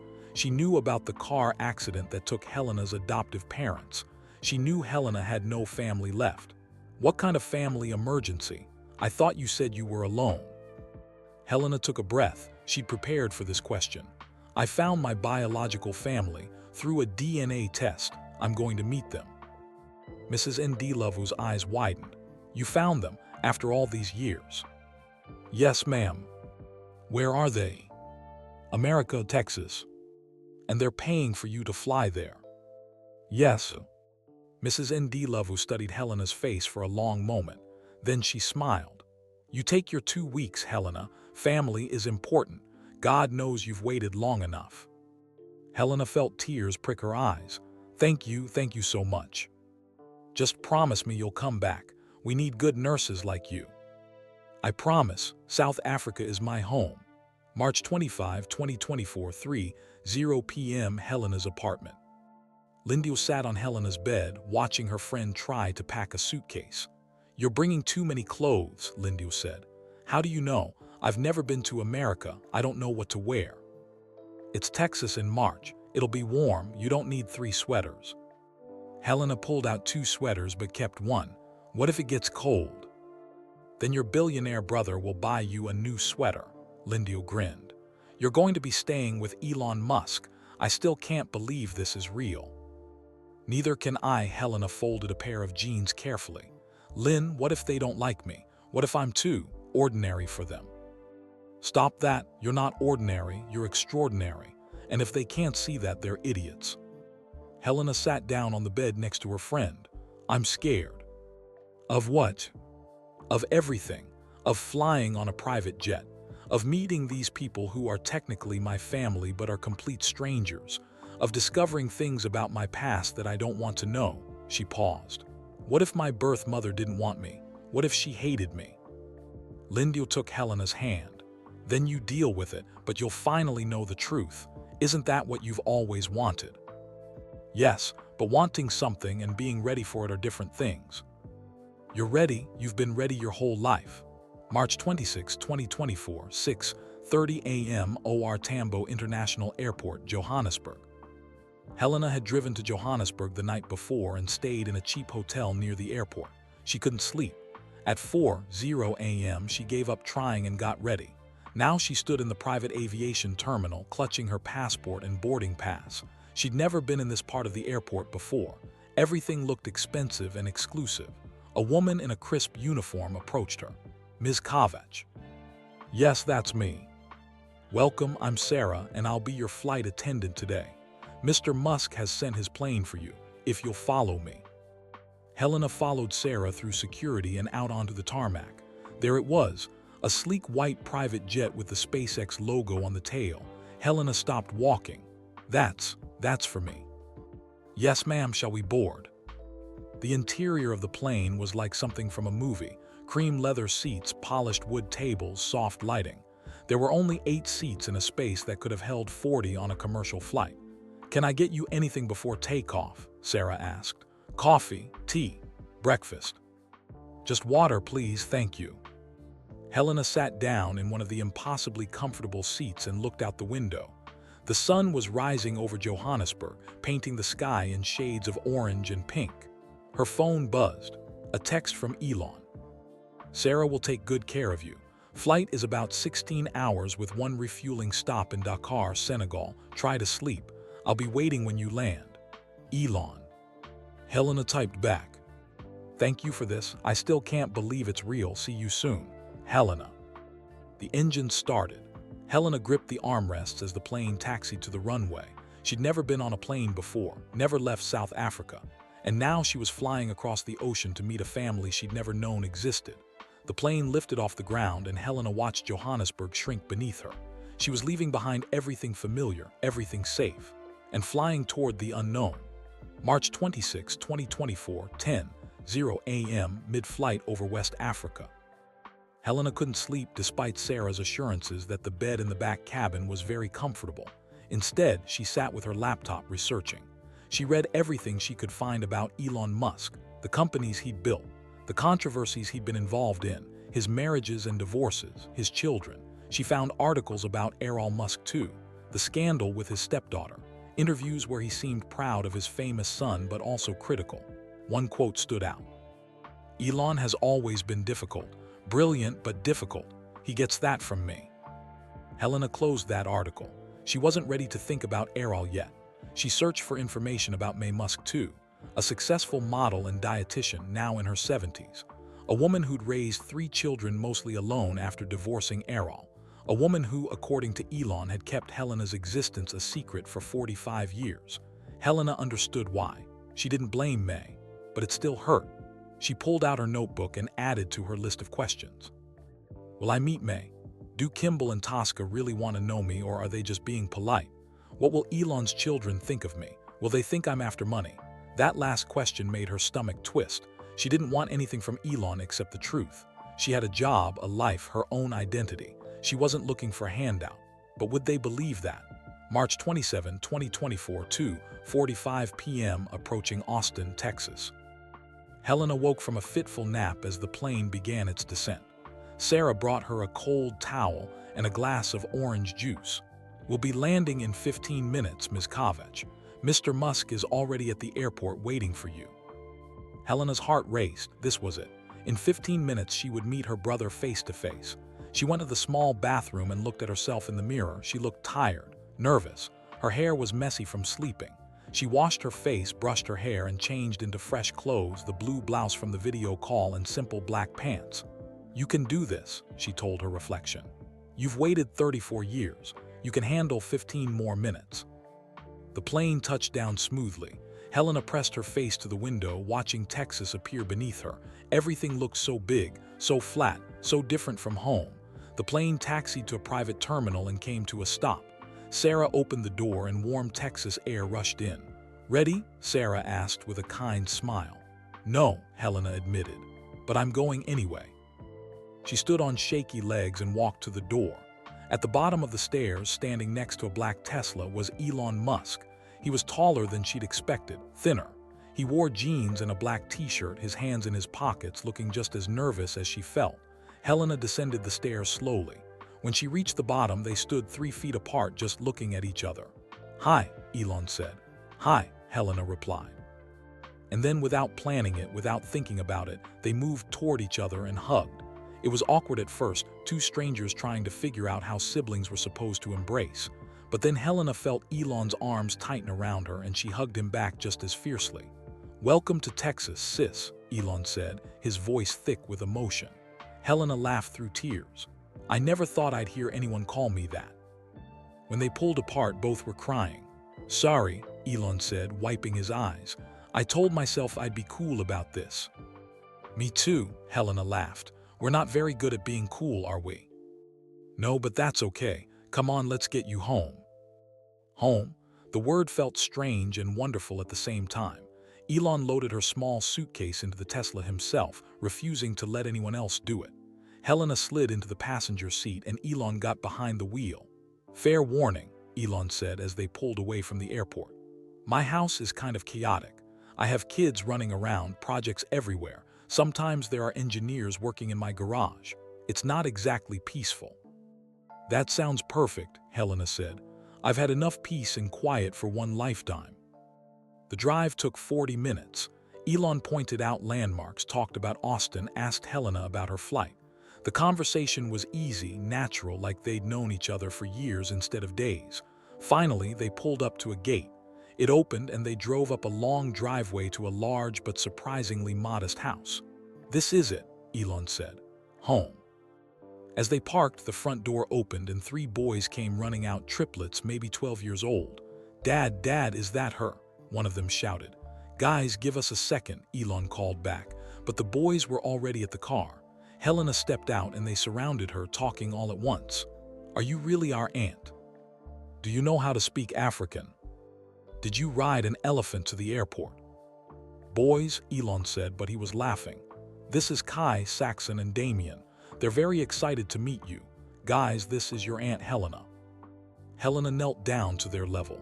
"Hi. No, I didn't ride an elephant. We don't really do that. But yes, I'm your aunt, and I'm very happy to meet you." "Do you live in the jungle?" Damien asked. "I live in a city just like you do, but maybe I can tell you about South Africa later." "Cool."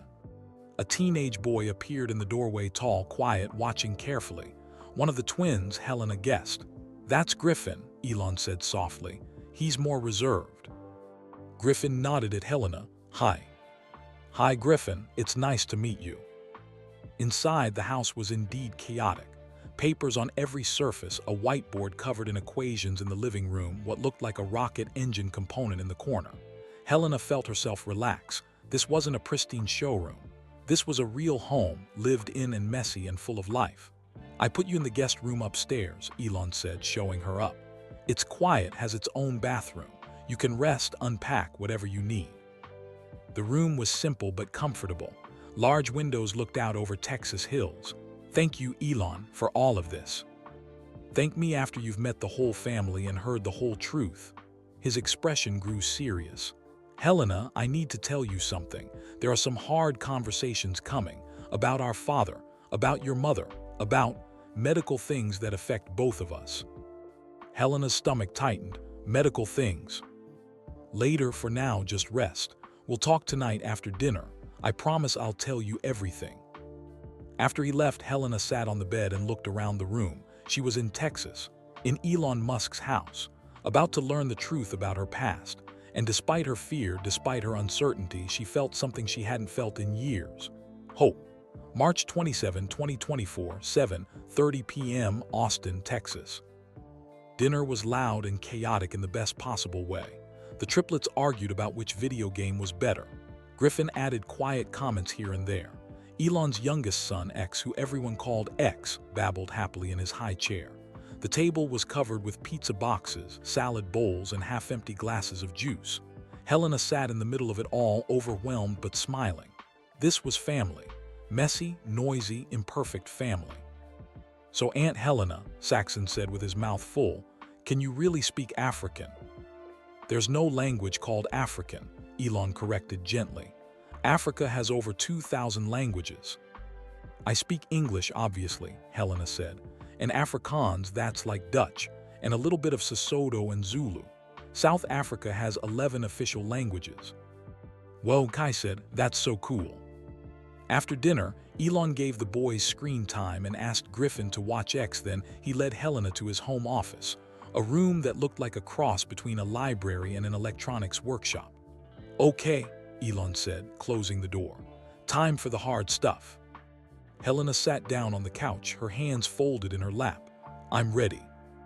Elon pulled out his laptop and opened several documents. "I've been digging into everything since we first talked.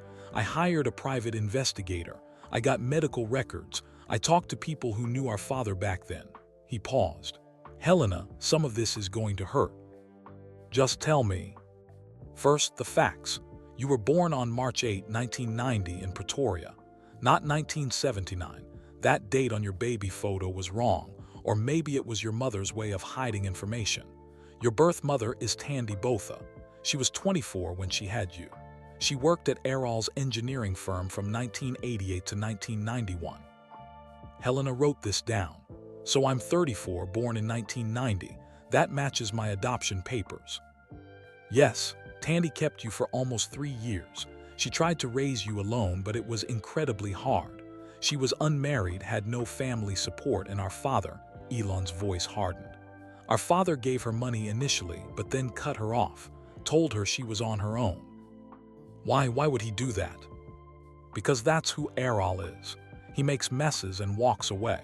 He did it with you, he did it with me and my siblings emotionally, and he did it again with Jana's children." Helena felt anger rising in her chest. "So he knew I existed, he knew I was his daughter, and he just left us." "Yes, and there's more." Elon pulled out another document. "When you were 3, Tandy made the hardest decision of her life. She put you up for adoption because she couldn't afford to feed you. She was living in a single room in Mamelodi Township. She was desperate." Tears rolled down Helena's cheeks. "She didn't want to give me up." "No, according to the social worker's notes I found, Tandy cried through the entire process. She wanted you to have a better life than she could provide. The Kovac family, Ivan and Petra, they were approved adoptive parents looking for a child. They were older, established, financially stable. They could give you things Tandy couldn't." "Did she ever try to find me after?" Elon's expression softened. "Yes, multiple times, but the adoption was closed. She was told it was final, that contacting you would violate the agreement. She tried again when you turned 18, but by then the records had been sealed by court order." Helena put her face in her hands and sobbed. All these years she'd wondered if her mother had forgotten about her, if she'd been unwanted, unloved. But she'd been wanted, so wanted that her mother gave her up to give her a better life. Elon moved to sit beside her, putting his arm around her shoulders. "I'm sorry, I know this is hard." "Where is she now? Where's Tandy?" "That's the good news, she's alive. She lives in Cape Town, she's 68 years old. She works as a community health worker. And Helena," Elon turned his laptop screen toward her, "she's been looking for you too." On the screen was an Ancestry Pro profile. Tandy Botha, age 68, Cape Town, South Africa, recent DNA match. Helena Kovac, parent-child relationship, 50% shared DNA. Helena's hands flew to her mouth. She took a DNA test. 2 months ago, She's been searching for you the same way you've been searching for her. Has she messaged me? Elon nodded and clicked on a message. It had been sent 4 days ago, the same day Helena had been traveling to Texas. Dear Naledi, if you're reading this, then God has answered my prayers. I have been searching for you for 31 years. I never wanted to give you up, my baby. I did it because I loved you, because I wanted you to have a life I couldn't give you. I have thought about you every single day. On your birthday, I light a candle and pray for you. I have imagined what you look like, what kind of person you became if you are happy. I understand if you're angry with me. I understand if you don't want to meet me. But please know that you were loved. You have always been loved. I named you Naledi Star because you were my light in the darkness. If you want to talk, I am here. I will wait as long as you need. Your mother, Tandy. Helena couldn't speak. She couldn't breathe. She read the message again and again. You were loved. You have always been loved. Do you want to respond? Elon asked gently. Yes, but I don't know what to say. Say what you feel. Helena took the laptop with shaking hands and began typing. Dear Tandy, my name is Helena now, but I will always be your Naledi. I have been searching for you my whole life. I'm not angry. I understand why you did what you did. I just want to know you. I want to meet you. I'm in America right now, but I'll be back in South Africa soon. Can we meet? Can we talk? I've waited 34 years to say this. I love you, Mom. Your daughter, Helena. She hit send before she could second-guess herself. Elon squeezed her hand. She's going to be so happy. There's more, isn't there? Helena wiped her eyes. You said there were medical things. Elon's face grew serious. Yes, this is the part that affects both of us. The DNA test showed genetic markers for a condition called long QT syndrome. It's a heart rhythm disorder that can cause sudden cardiac death, especially in infants and children. Helena's nurse training kicked in. I know about long QT. It's rare but serious. It runs in our father's family. His father died young from a heart attack. His brother had arrhythmia issues. And Helena, Elon's voice broke. I lost a son to SIDS when he was 10 weeks old. His name was Nevada. I've always wondered why it happened. Now I know it might have been genetic. Oh, Elon, Helena grabbed his hand. I'm so sorry. The point is, we both carry this gene. Your future children could carry it. My living children might have it. I'm getting them all tested now. And I wanted you to know so you could get tested too, so you could make informed decisions. Helena nodded, processing this. Thank you for telling me. There's one more thing. Elon pulled out a final document. I found Errol's current address. He lives about 2 hours from Pretoria. I think we should confront him together. Helena's eyes widened. Meet our father. Yes, I need to ask him why he abandoned you, why he kept you a secret, and I think you deserve to ask him too. I don't know if I'm ready for that. I'll be with you. We'll do it together. You don't have to do anything alone anymore, Helena. That's what family means. Helena thought about this.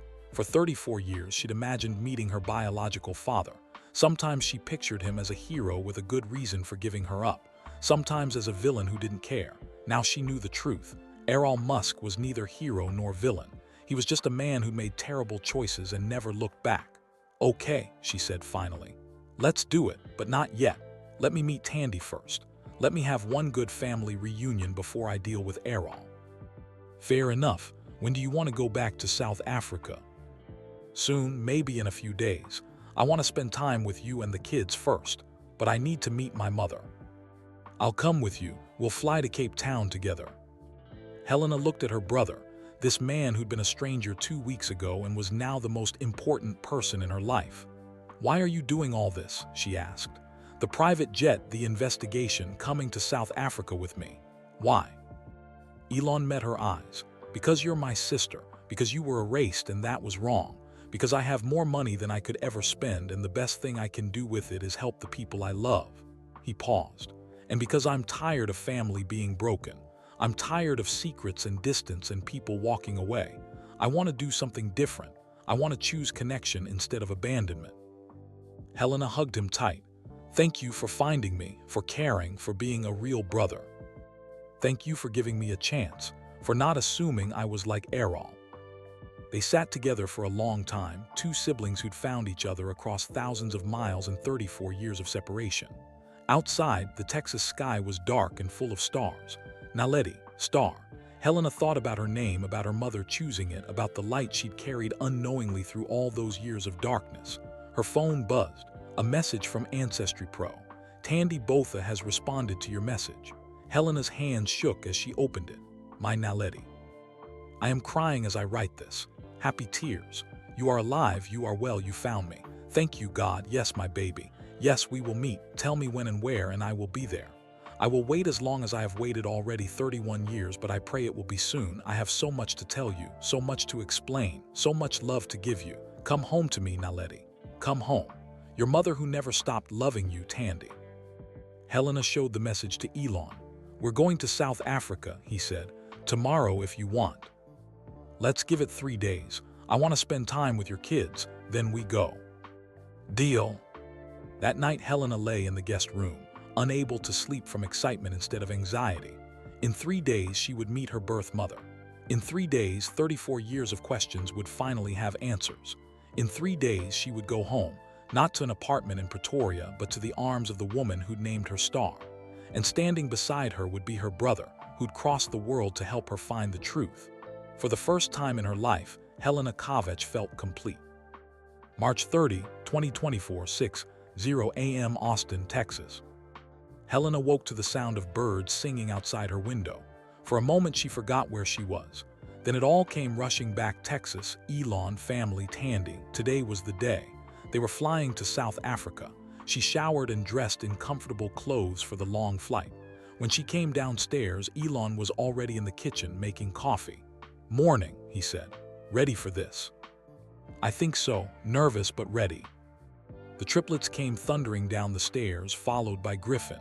They'd insisted on waking up early to say goodbye. Bring us back something cool from Africa, Saxon demanded.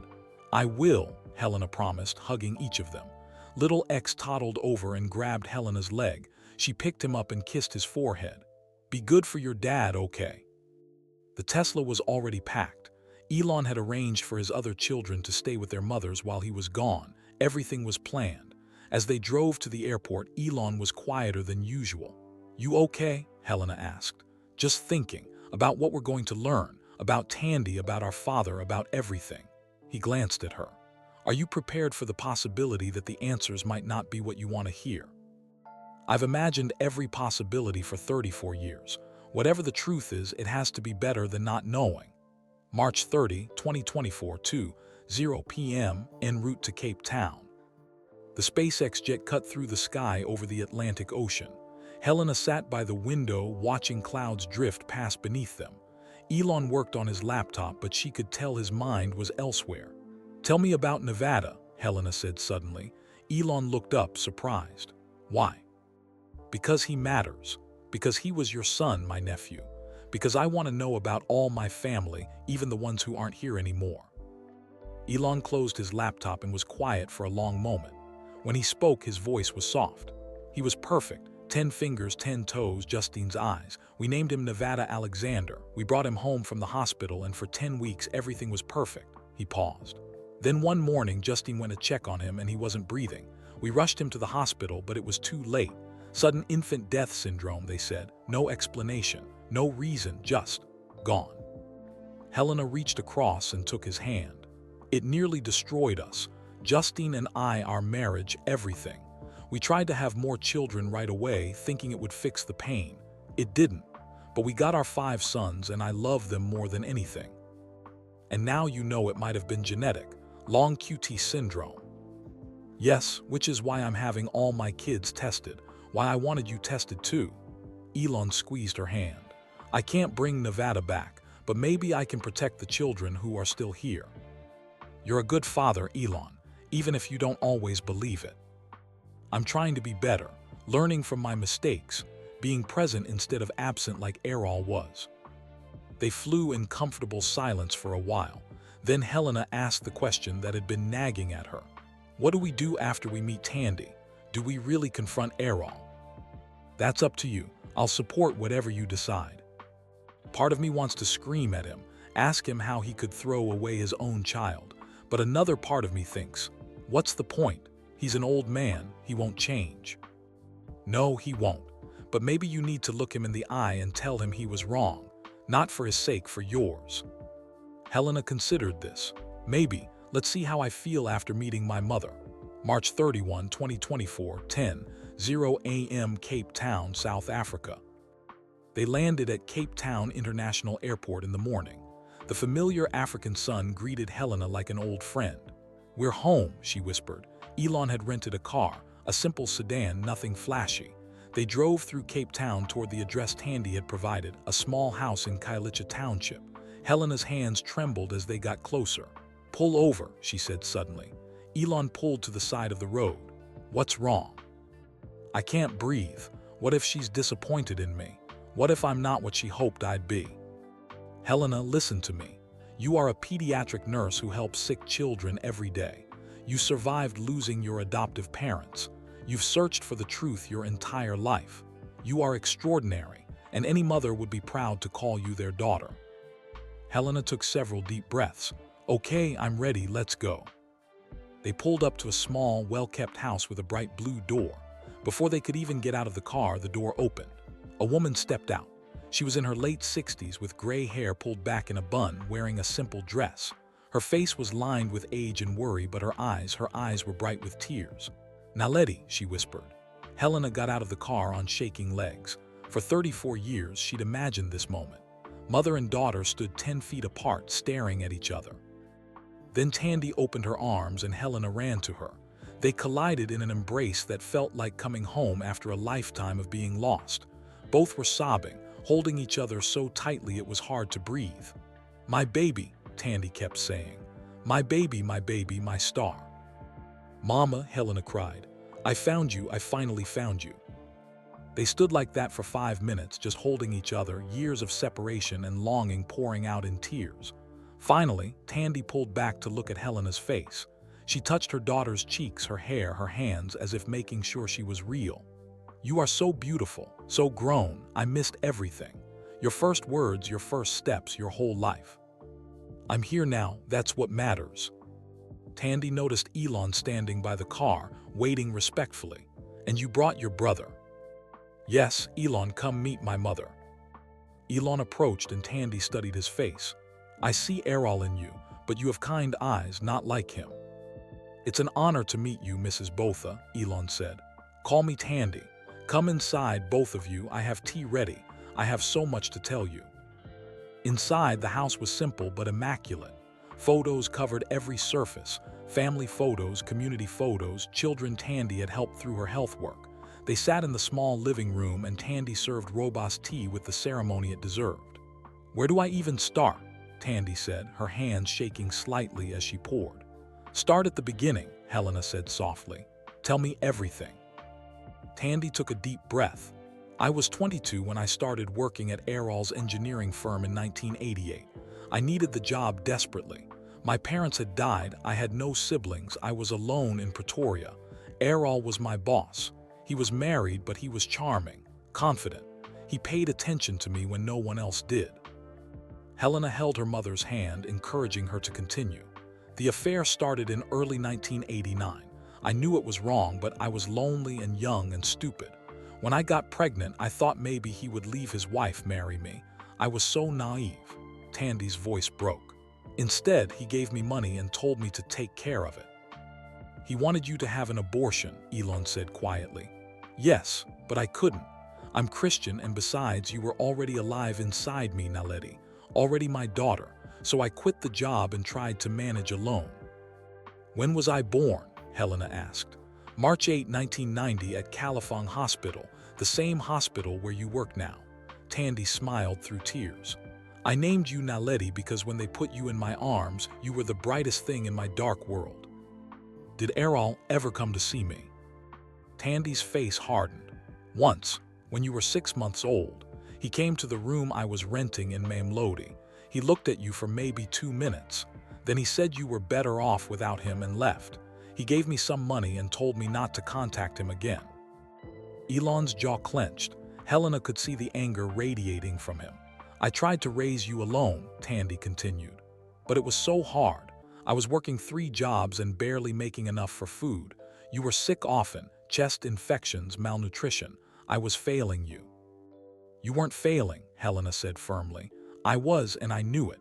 So when the social worker told me about the Kovac family, good people, financially stable, wanting a child, I made the hardest decision of my life." Tandy was crying openly now. "I gave you up so you could live, so you could have food, medicine, education, love, things I couldn't give you. Did you ever regret it?"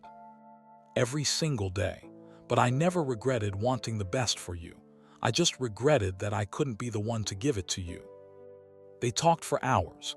Tandy showed Helena baby clothes she'd kept, a lock of hair from Helena's first haircut, letters she'd written to her daughter over the years but never sent. "I wrote to you every year on your birthday," Tandy explained, pulling out a box. "I never mailed them because I didn't know where you were, but I wrote them anyway." Helena opened the box, 34 letters, one for each year of her life. She picked up the first one, dated March 8, 1993, the year of the adoption. "My darling Naledi, you are 3 years old today.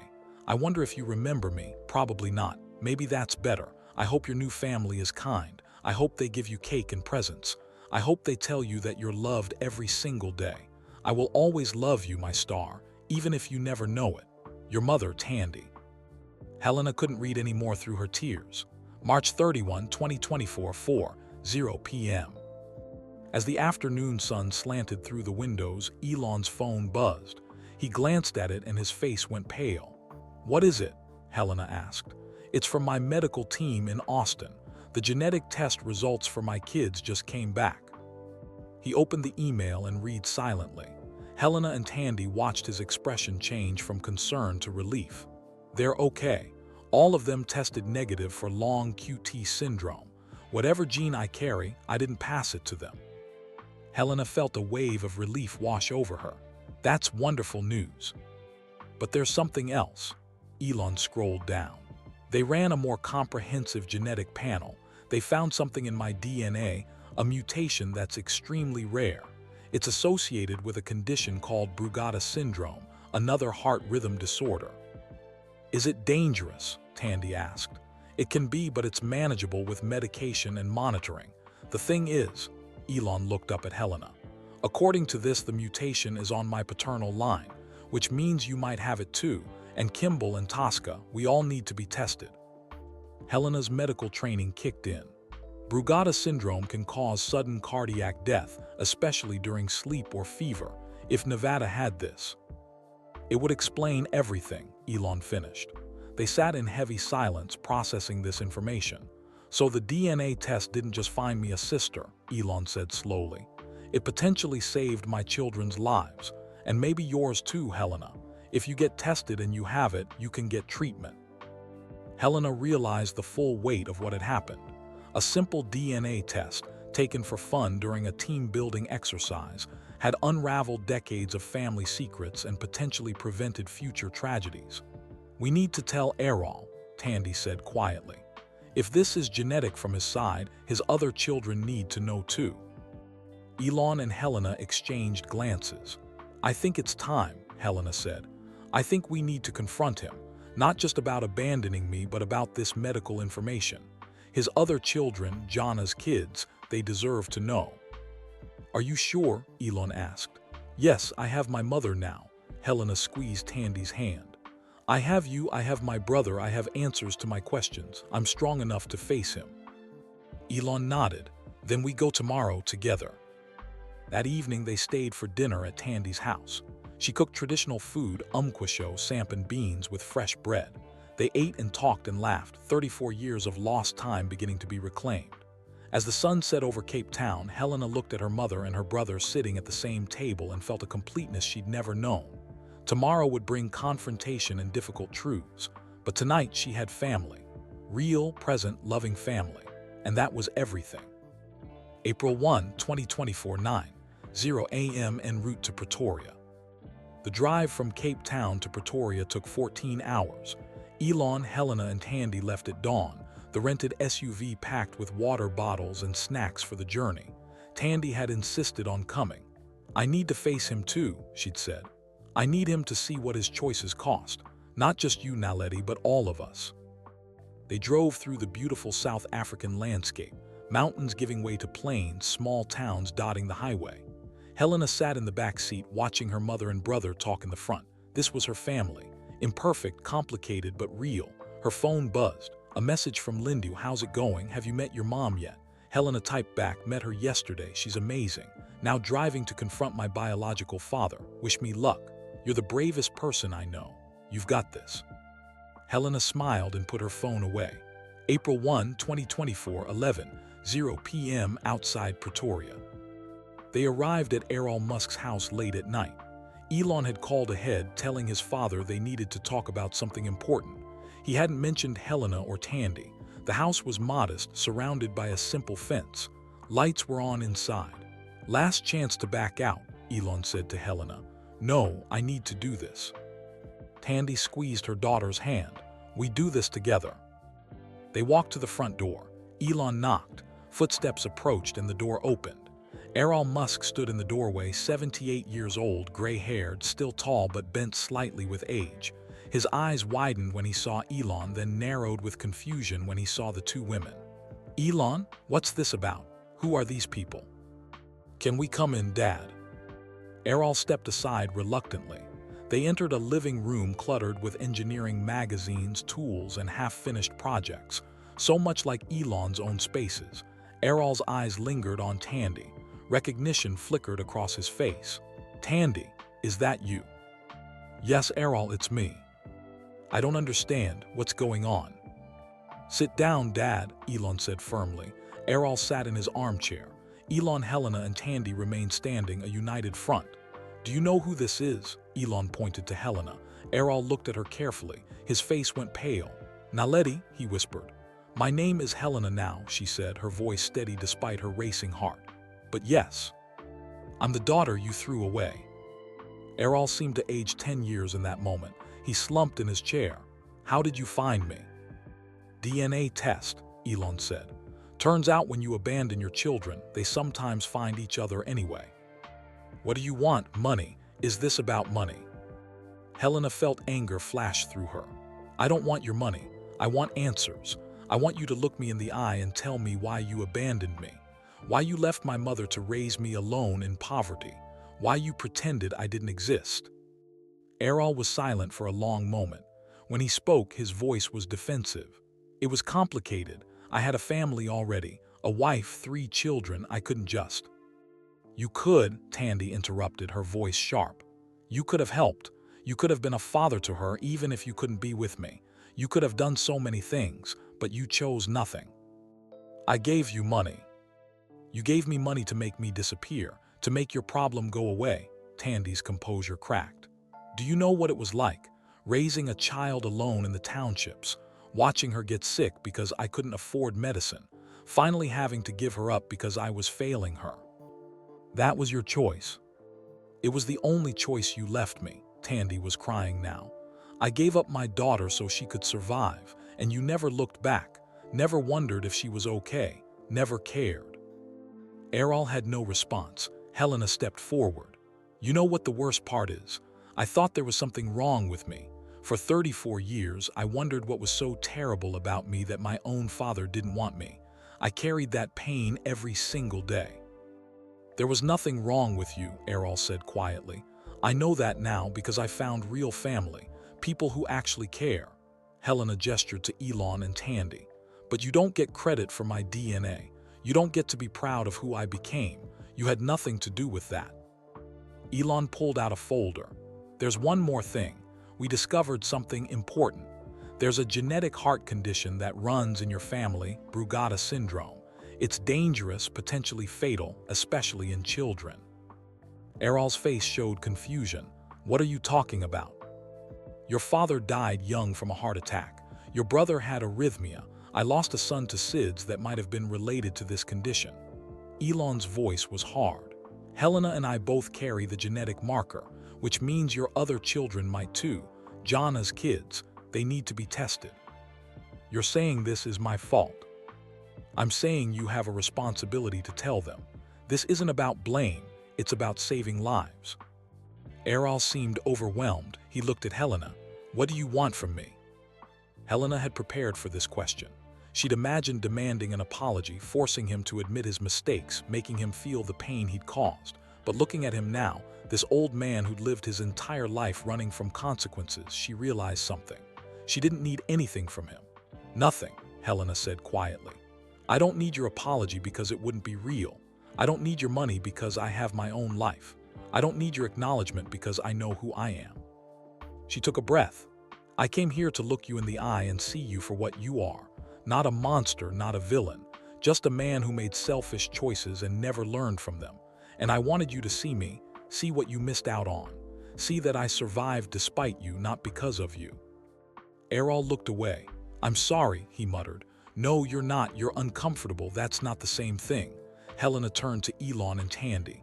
I'm done here. Let's go. They started toward the door.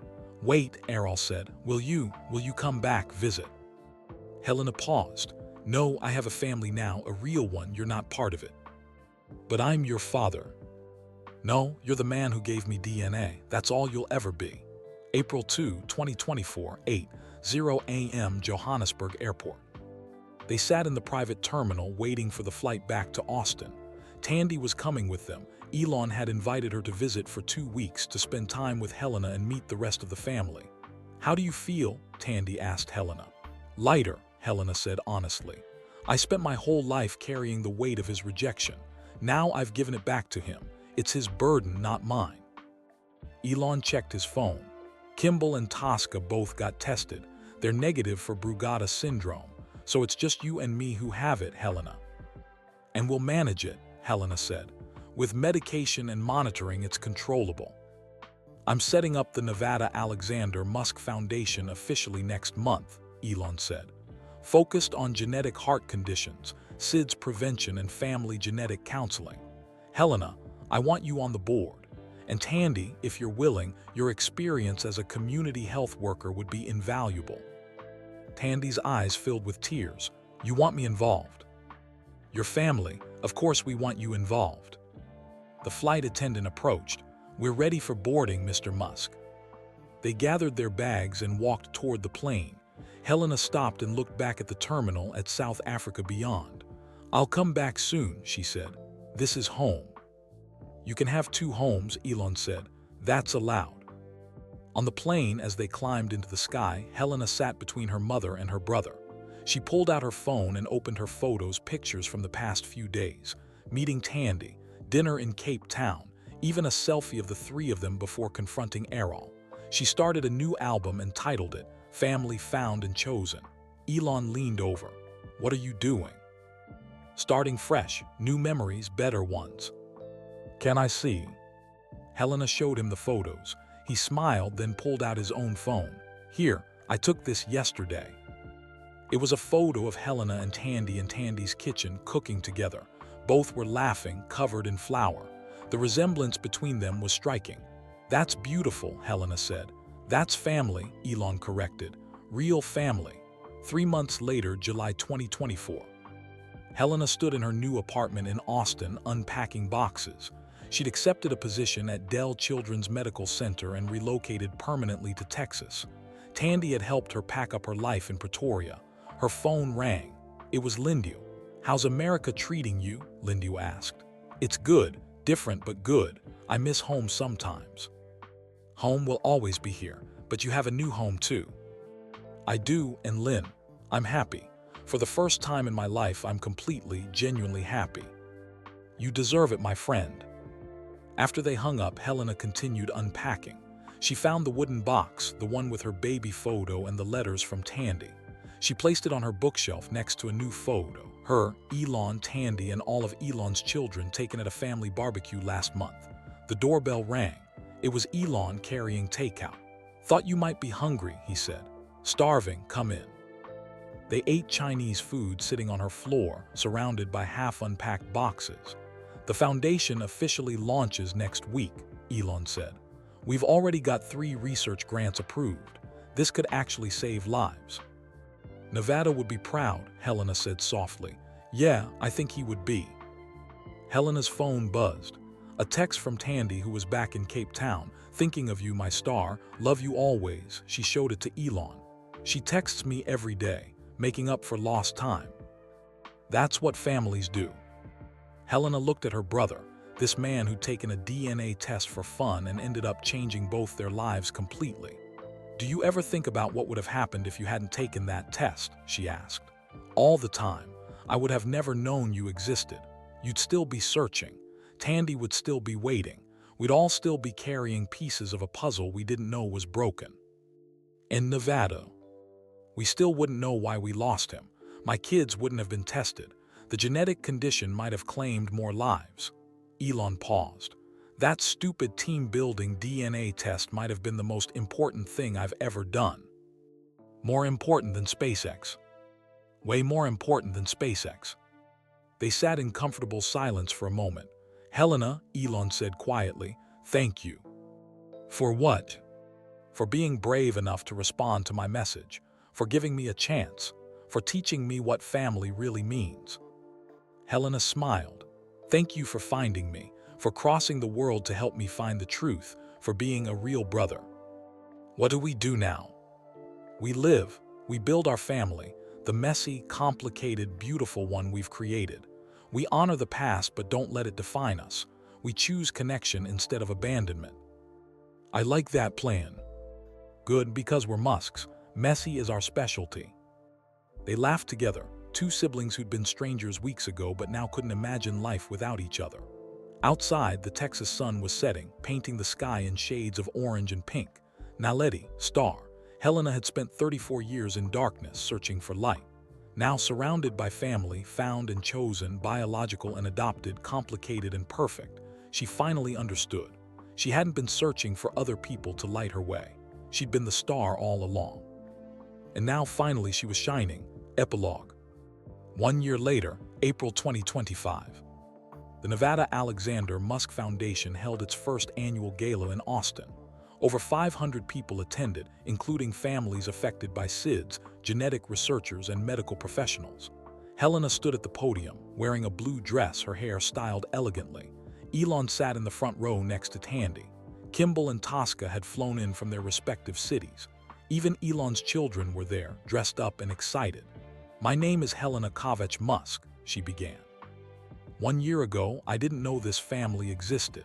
I was a nurse in South Africa, searching for answers about where I came from. Then a DNA test changed everything." She told their story, the discovery, the reunion, the confrontation, the healing. "We can't change the past," she concluded. "We can't bring back Nevada. We can't undo the years of separation. But we can choose what we do with the future. This foundation exists because one family refused to let tragedy be the end of the story. We chose to turn pain into purpose, loss into legacy, secrets into science." The audience applauded. Helena looked at her family in the front row, at her brother who'd crossed the world for her, at her mother who'd never stopped loving her, at siblings who'd welcomed her without hesitation, at nieces and nephews who called her Aunt Helena like she'd always been there. "Where do I belong?" she said softly. "I asked myself that question for 34 years. Now I know the answer. I belong wherever family chooses to make room, and I am so grateful that they made room for me." As she left the stage, Elon stood and hugged her. "You're amazing," he whispered. "We're amazing," she corrected. "Together." That night after the gala, the whole family gathered at Elon's house. Children ran through the yard. Adults talked and laughed. Tandy cooked traditional South African food, teaching Elon's kids about their heritage. Helena stood on the porch watching it all. Elon joined her. "Happy. Completely you. More than I ever thought possible." They stood together in comfortable silence. Two siblings, found by science, connected by choice, bound by love, and finally, after all the secrets and separations, all the pain and searching, finally they were home. If this story touched your heart, we'd love to know where you're watching from. Drop your country or city in the comments below. And if you believe in the power of family, truth, and second chances, please hit that like button and subscribe to our channel.